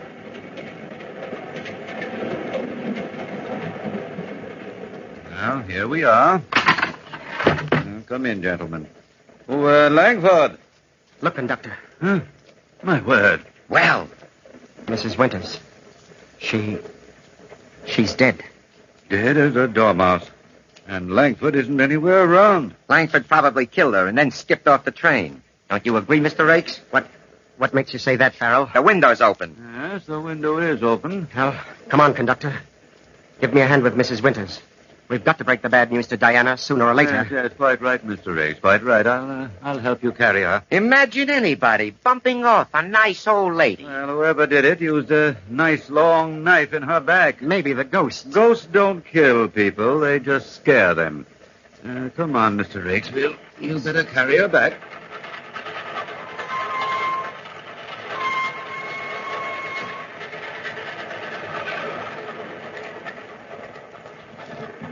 Why in the world would anyone want to kill Mom? Rakes, did you? Did I... What, Diana? What do we do about Langford, Conductor? We'll send out a warrant for his arrest as soon as the train stops. I don't know why he did it, but we'll find out. If I ever see him again, I'll punch his face in. Look, Bill Langford climbing down from the top of the car into the window. All right, all of you. Keep your hands raised while I get in this window. Oh. Now, it's no use, Langford. We know you killed Mrs. Winters. Keep them up, Conductor. Keep them up. And you, Rakes, don't pull any funny business. Farrell, watch him. Sure, boss. Boss? Sure. I worked for Bill Langford. I've worked for Bill for 8 years, ever since he picked me up in America when I was a bum. You murderers. Murderers. Stand still, all of you. Let me go. Don't try to escape, Rakes. I'm a strong guy. Do I have to prove it? Well, both of you will spend rather a long time in jail for this, Mr. Langford. No, I won't, Conductor. Augustus Rakes might, but I won't. You dirty swine, let me go. What are you talking about? You too, Diana. That wasn't John Jones in my compartment, as you both know. It was John Dwerryhorse, director of the East Anglian Line, traveling incognito. He was carrying 75,000 pounds on him tonight. What makes you so wise, Langford? Because I saw him slip the roll into my cigarette case. He walked into your compartment by accident, Rakes, to get away from me. You, as bookkeeper of the East Anglian Line, were the only one who knew he had taken the money. Very clever. Yes, so you held him up. And when you discovered he wasn't carrying the money on him, you knocked him out. Oh, I would have known Dwerryhouse if I'd seen him, Mr. Langford. In fact, anybody on the entire line would have known him. He disappeared before you collected tickets. He didn't need a ticket or a reservation. He owns this company. And you, Diana, you're Rake's girl. That fast trick of yours didn't fool me for a minute. You threw the suitcase out of the window. Your mother saw Rakes carry Dwerryhouse into the smoking compartment. Rakes killed her because he couldn't take a chance. Rakes, did you? Of course I did. I wasn't going to let an old hag spoil my game. Oh, you double-crossing swine. And Rakes hid John Jones or John Dwerryhouse in the smoker until he could get rid of him. So what? Yeah, when I went into the smoking compartment looking for the old boy, you followed me, planted a fast one in my jaw, then carried Mrs. Winters in, hoping to frame me for a murder. Finally, you dragged Dwerryhouse up on the top of the car, planning to get rid of him all along the way. You can't prove a word of it, Langford. You can't prove a word. Who can't? Dwerryhouse's body slipped over the edge, caught in a prong, scared the living daylights out of Lydia. Oh. Yes, that was the upside-down face you saw at the window. Oh, how awful. It wasn't a ghost. No, it was no ghost. It's a good story, Langford, but you can't make it stick. Oh, can't I? When you hit me, you took my cigarette case with the 75,000 pounds in it. Look him over, Farrell. Don't put your hands on me. Shall I knock him out, boss? Yes, you had better. Here's the cigarette case, boss. Good work, Farrell. Yes, the 75,000 pounds is inside. But how did you ever know Rakes was guilty? When he hit me a while back, I played the possum, made him think I was knocked unconscious. And I followed him through the window of the train and saw him. I waited till he returned to spill the story. All very simple. Mr. Langford, one question, please. How did you happen to be on the train? The board of directors sent for me. They suspected Dwerryhouse was juggling their books and wanted me to investigate the line. Dwerryhouse did juggle the books. He stole 75,000 pounds, pocketed it, and tried to disappear. As a matter of fact, he had steamship tickets, all set to go to America. And I thought he was a ghost. Well, he is now, Lydia. His body is lying in a ditch a few miles back. The train is stopping. Well, folks, here we are. Labor up! Labor up! Labor up!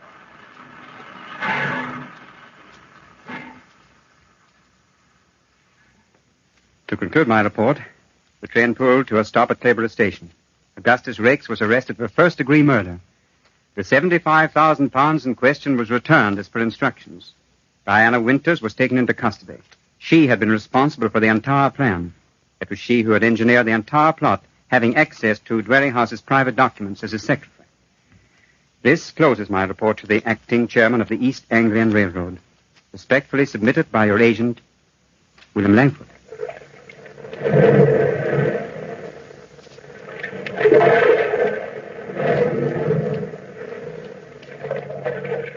From the time-worn pages of the past, we have brought to you the story, The 4:15 Express. Bellkeeper, toll the bell.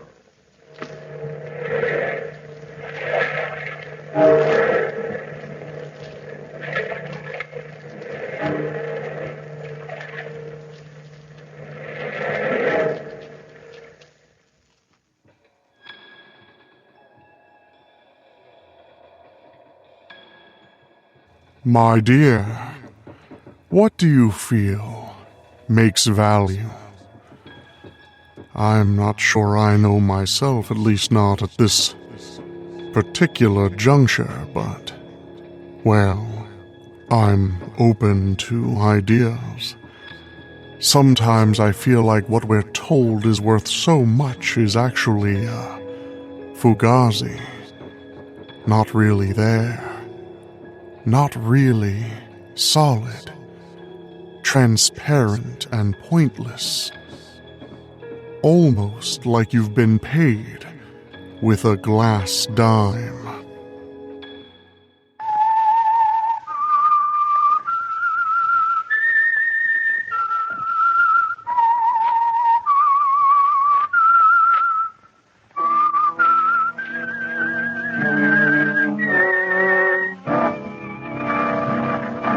I am the Whistler, and I know many things, for I walk by night. I know many strange tales hidden in the hearts of men and women who have stepped into the shadows. Yes, I know the nameless terrors of which they dare not speak. And now the Whistler's strange story, The Glass Dime.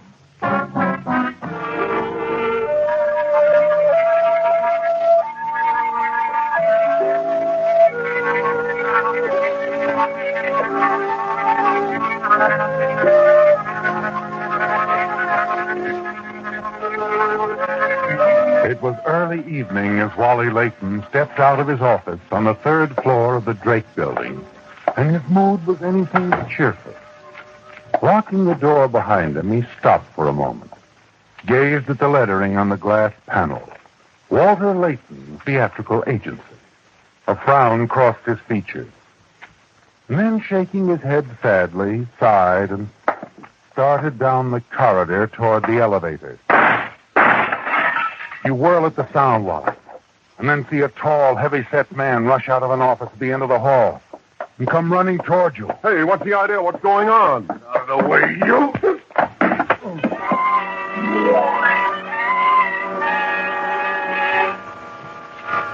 His fist catches you on the point of the jaw, sends you sprawling. And then as you manage to get to your feet again, you see that he's reached the head of the stairs. He turns and levels the gun at you. The bullet whistles past you as you drop to the floor. An instant later, the man disappears down the stairway. Mr. Layton, are you hurt? No, I guess not, Doc. What happened? I heard the shots from my office. Well, it beats me. I heard some shots. Then a guy came charging out of the coin dealer's office down there. Redwood? Yeah, I tried to stop him, but he bowled me out of the way. Took off. Come on. We'd better see if Redworth's all right. Yeah.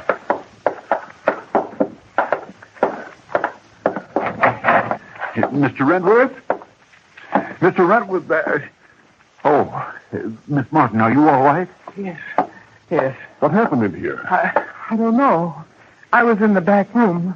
Mr. Redworth was out here talking with someone, and then I heard the shots. I rushed out and... Here now, steady. Where's Redworth? Over there, behind the counter. Let's have a look, Layton.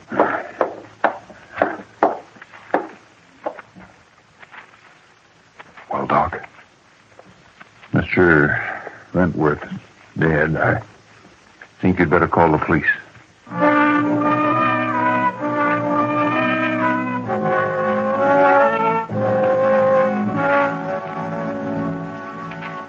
And you say you didn't see this man, Miss Martin? No, Lieutenant, I didn't. Uh-huh. Now, tell me, was Mr. Wentworth expecting anyone? Well, not that I know of. Oh, I'm sure it was an attempted robbery. As a matter of fact, we were about to close up the office. I see. We'd been in the back room checking the catalogs when the front door buzzer rang. Mr. Wentworth went out to see who it was. I see. Lieutenant, Yeah? if I may interrupt. Oh, certainly, Doctor. Mr. Layton here got a good look at the killer. Oh, is that so, Mr. Layton? Yes, I ran into him in the hall right after it happened. He took a couple of shots at me, too. All right. What did he look like? Oh, tall, rugged, around 40, I'd say, dark, square-jawed. Uh-huh. Not much of a description. No, that'll do fine for now. Oh? Got somebody in mind? Maybe. Miss Martin, I don't suppose you've checked to see if the killer took anything? No, I'll have to take inventory. He couldn't have stolen anything of real value, however. You see, all the rare coins are kept in a safe, and it hasn't been opened. Uh-huh. However, several trays out here on the counter were upset. Coins scattered all over the floor. But I'll let you know if anything's missing. Oh, fine. I'd appreciate that. Now, Mr. Layton, I'll want to keep in touch with you in the event we line up for a man. Identification. Oh, sure. I have a theatrical agency on this floor. Only I might not be around much longer. Business isn't so good. Well, do you live here in town? Yes, 37 Oakwood Place. Apartment B. 37 Oakwood Place, Apartment B, right. Now, if you're finished with me, Lieutenant, I'd like to run on home. I've had a rough day. Oh, sure, Mr. Layton, sure.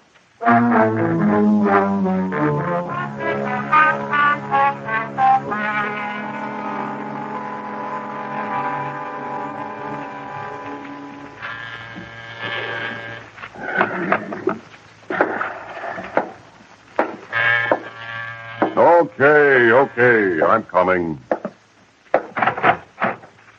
Hello, Mr. Layton. Well, Miss Martin, Mr. Wentworth. This is a surprise. Not disturbing you, am I? No, I'm just having a quiet drink all by myself. Come in.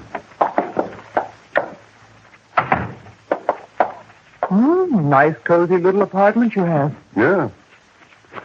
And the nicest thing about it is the rent's paid for another whole month. Yeah, sit down. Thank you. How about a drink? I could use one. It's been a rather hectic day. Yeah. But too bad about Wentworth. Poor old guy. Shall I come right to the point, Mr. Layton? Oh, take your time. It isn't often I have such charming company. What have you done with the glass dime? The what? The glass dime. D-I-M-E. What is this? A gag? No gag. It's a rare collector's item, once belonged to the collection of the late Justin W. Glass. Hence the name. Glass dime. Cute. So what's it to do with me? You picked it up at the office tonight? I did? Oh, quite by accident, of course. The coin was on the counter near the telephone. I saw you pick it up, toy with it while you called the police. And without thinking, you must have dropped it into your pocket. Why don't you look? Your drink, Miss Martin. Thank you. Cheers. Cheers. Well? Oh, the coin. Try the right coat pocket. Well, what do you know? This it? That's it. Look, if you saw me take the coin, why didn't you tell the police? Well, that would have been most embarrassing for you, even though you had taken it by accident. Yeah, the lieutenant might not have believed it. I believe it. Those things happen. What's this glass dime worth? A couple of bucks? 10, maybe? $5,000. What? 5,000? As I said, a rare item. Well. Hey, wait a minute. I thought you told the lieutenant that all the expensive stuff was kept in the safe. That's right. And yet this coin worth $5,000 was in one of the trays on the counter. Mr. Rentworth had been showing it to a customer this afternoon. I forgot to put it in the safe. Really? That was sort of careless of you, wasn't it? Very. Maybe you had plans for the glass dime, huh? Maybe. All right, Edith. It is Edith, isn't it? What do you say we stop playing games, huh? We can make $60,000 if you're interested, Wally.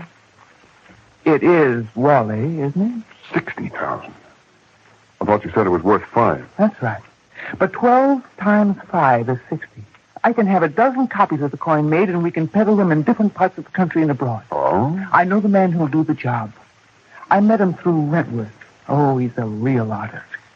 He keeps the original, and we get the dozen phonies. $60,000, huh? We split 50-50? That's right.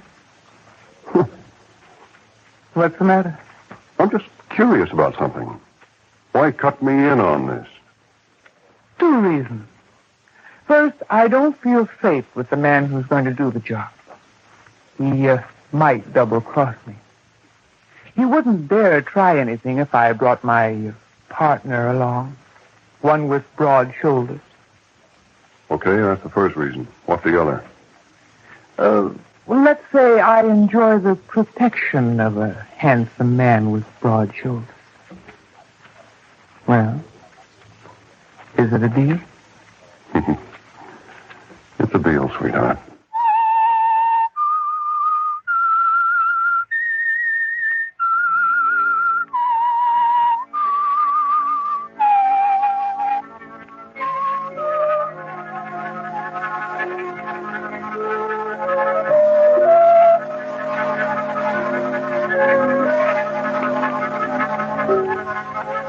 The future looks bright, doesn't it, Wally?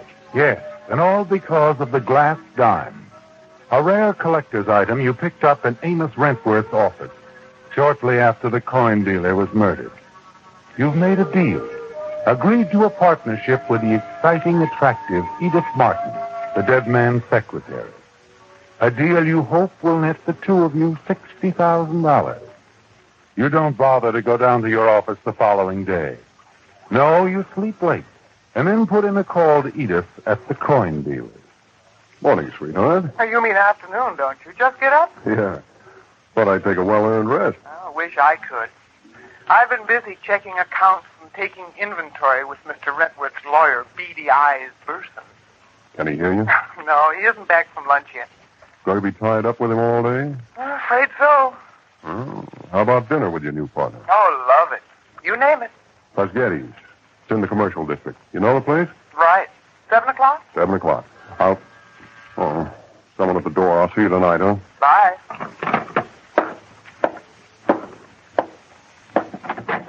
Yeah, what do you... Hello, Mr. Layton. You're Lieutenant... Lieutenant Conlon. Yeah, that's right. What can I do for you, Lieutenant? You can take a ride with me down to police headquarters. What? No. No need for alarm, Mr. Layton. Just like to have you look over some photographs, that's all. After all, you're the only person who got a good look at Rentworth's killer. Oh, yeah, sure. Hey, wait a minute. Didn't you say last night you had an idea who the killer might be? Yeah. Yeah, but that was last night. We checked on the man. He's back east. And he's not the murderer? Nope, he's not. All right, Lieutenant. Oh, come on in. I'll be with you as soon as I get dressed.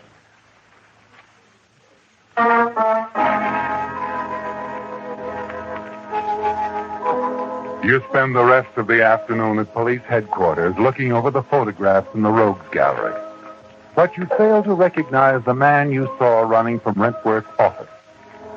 Leaving headquarters, you head for your rendezvous with Edith.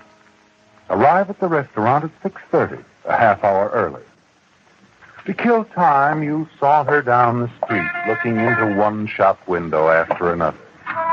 Finally, you stopped in front of a sporting goods store, when you're suddenly aware that someone is standing close to you. You turn and stare, and your knees almost buckle. Yes, Wally. It's the man who killed Wentworth. You surprised, buddy? You? I've been tailing you ever since you left police headquarters. I figured them cops would call you to get a look at the mug book. What do you want? I'm sorry, buddy, but you're the only guy in the world can put a finger on me for killing that old Wentworth.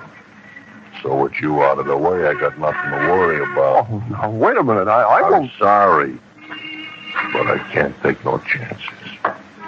Come on, we're going to take a walk. And remember, one false move, I'll let you have it. I ain't got my hand in my coat pocket just to keep it warm, you see. Let's go.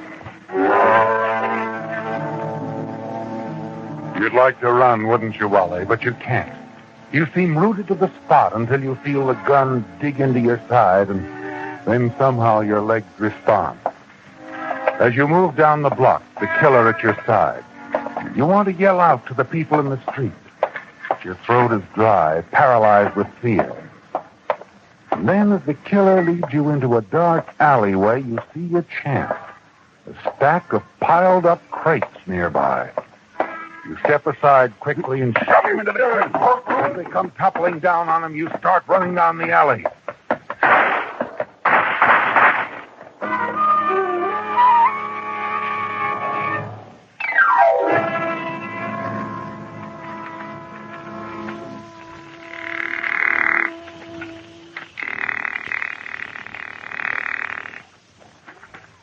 Hello? Edith?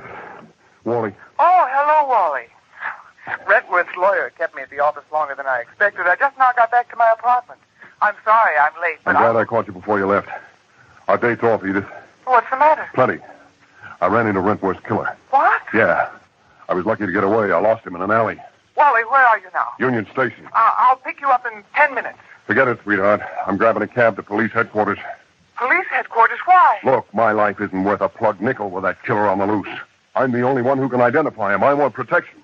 Wally, Wally, you can't go to the police. What are you talking about? You want me to get killed? No, of course not, but going to the police would ruin our plans. What do you mean? Please, Wally, I'll explain everything when I pick you up. Listen, Edith. Stay right where you are, darling. I'll be there in 10 minutes.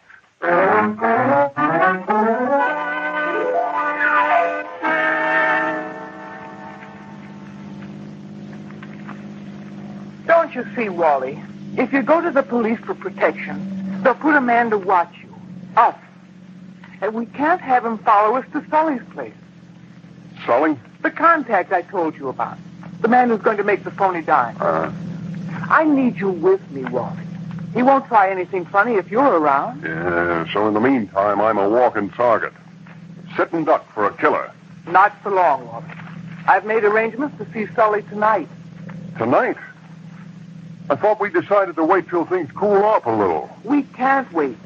Mr. Burson knows the glass dime is missing. What? You told him. I had to. He asked me about it while we were taking inventory. Look, you said it hadn't been listed in Wentworth's catalog. That's right. But Wentworth must have told Burson about it when he bought the coin a few days ago. You see, Burson's sort of a silent partner. Do the police know? Well, with Burson knowing, I had to tell them. Glass dime is already getting a lot of publicity. I heard the story on the radio an hour ago, and I'm sure it'll get a big play in the morning paper.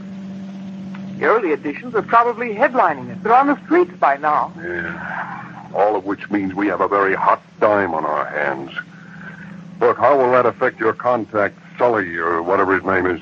It won't affect Sully if we get it to him tonight. We'll probably have to give him part of our profits on the phony dimes on account of the additional risk, but don't worry, we'll come out all right. Okay. But what about this killer on the loose? What are we going to do about him? Listen, Walter. After we've set the deal with Sully, you can go to the police. Get all the protection you want. How soon can we talk to him? Well, he lives just this side of Santa Barbara. We can drive up the coast highway and be there in 2 hours. You do have the coin with you. Yeah. Okay, Edith. Let's get going.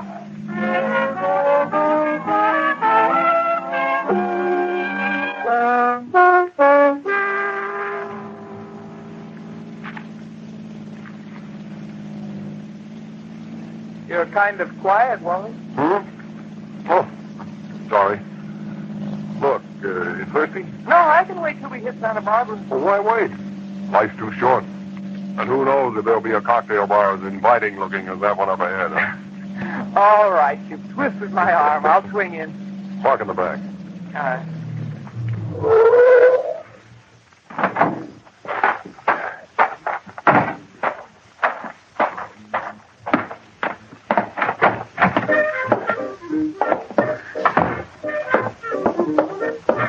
How about the booth in the corner? I'd rather sit at the bar. Do you mind? No, I'm not choosing. I can get a better view of the highway. What? What'll it be, folks? Pair of bourbon and sodas. Okay, Edith? Oh, fine. That's easy. Wally, Yeah? what you said about watching the highway, I don't understand. There he is. Wentworth's killer. I knew it. Wally. Here you are, folks. That'll be, pulled in. Sitting out there waiting for us. Huh? What'd you say, mister? Is there a back way out of here, Mac? Back way, sure, mister. Only what about these drinks? I only... Here, this'll cover the drinks. Come on, Edith. We want the back way. But, Wally... You heard me. Go on. The killer's getting out of the car, heading in here. Get going, Edith.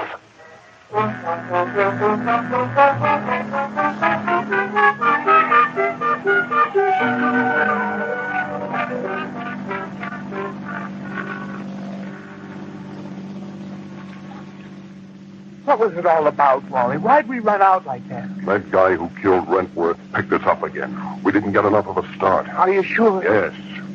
I passed his car in Santa Monica. He's been trailing us, Edith. That's why I pulled up at the bar. I wanted to be sure. Maybe we can lose him this time. Step on it. I'll turn on the radio. It's time for the news. See if there's anything more on the glass dime. And that's about all on Korea for the moment.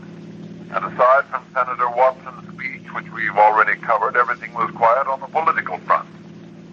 The murderer of Amos Rentworth, coin dealer, is still at large, but as announced earlier, a famous 10-cent piece known as the glass dime, worth thousands of dollars, is missing from the Rentworth holding.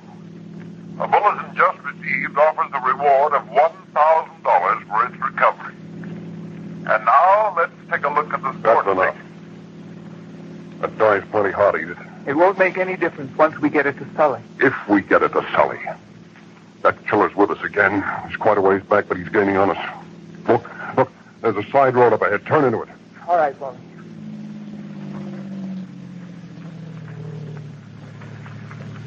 Now drive on up the road away. We'll see what happens. Well? He's turned off the highway, too. He's on our trail again. Come on, Edith, step on it. Come on. Can't you speed this crate up a little? But look, the road's narrow, full of curves. I can't go any faster. Well, you got to. He's closing in on us. Only a few more turns, baby. Road straightens out after that. And we... Look out, Edith. The curve up ahead. Cut in hard.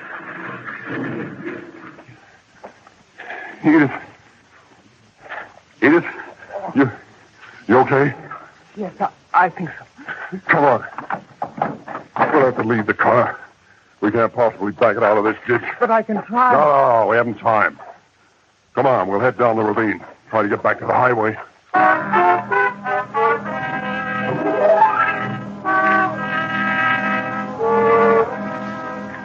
You leave the car stalled in the ditch. Hurry down the ravine. And a short time later, you approach the highway near a cluster of buildings at the intersection where you turned off. You're in luck, Wally. Yes. The small diner across the highway is open. Come on, Edith. We'll stick close to the buildings on this side of the road until the traffic thins out. Then we'll duck across. Wait a minute, Wally. Yeah. What's the matter? Look, up ahead. He's come out of the side road. Yeah. He doubled back.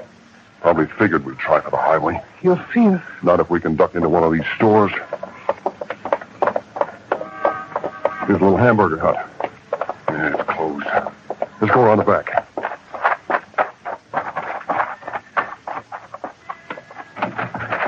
This door isn't heavy. We'll force it open. Come Hurry, Wally, hurry. I'll get it. Once more.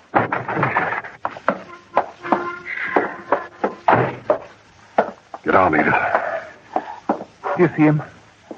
Yeah. Driving past. I don't think he... No, wait a minute. He stopped the car. Must have seen us stuck in here. Oh, Wally, we're worse off in here than we were before. No, we're not. Look across the road. Where? A police car. Parked alongside the diner. Yeah. And 2 highway patrolmen inside that diner having dinner. Look, we got to get word to those patrolmen. We've got as long to live as it takes 2 cops to finish their dinner.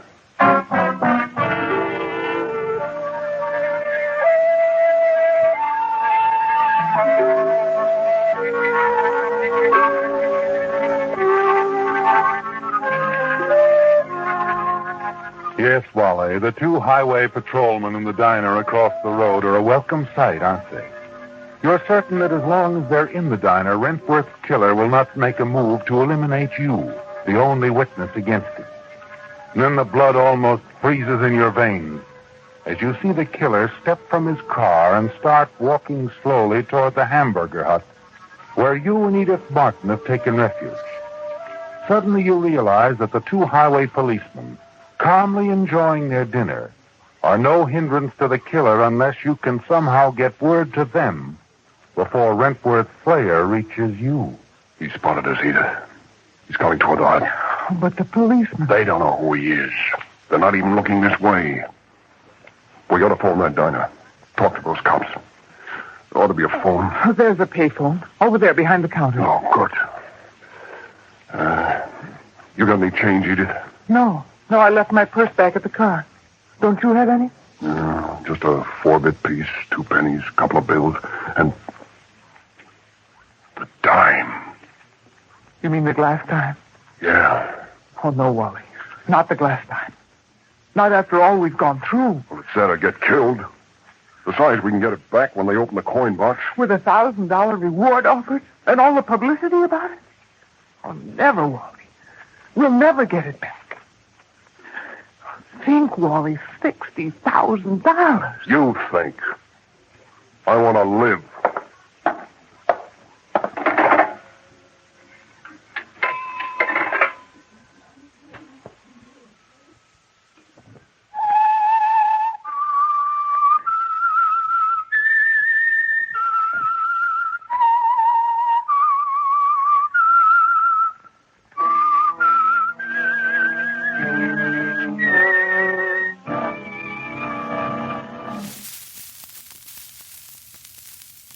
Well, my dear, I suppose the evening has begun to unwind and unravel. You should probably go before the sun comes out and I have to return to wherever it is I come from. But remember, I'll be right here, the same time, same place, waiting for you. But now, as you make your way home, as you march through the cold air and trudge through the deep snow, as you open the door of your humble abode, as you climb into bed, lay your head on your pillow, and begin to nod off, do me this one favor. Take one moment and be thankful for what you have, and I'll be seeing you.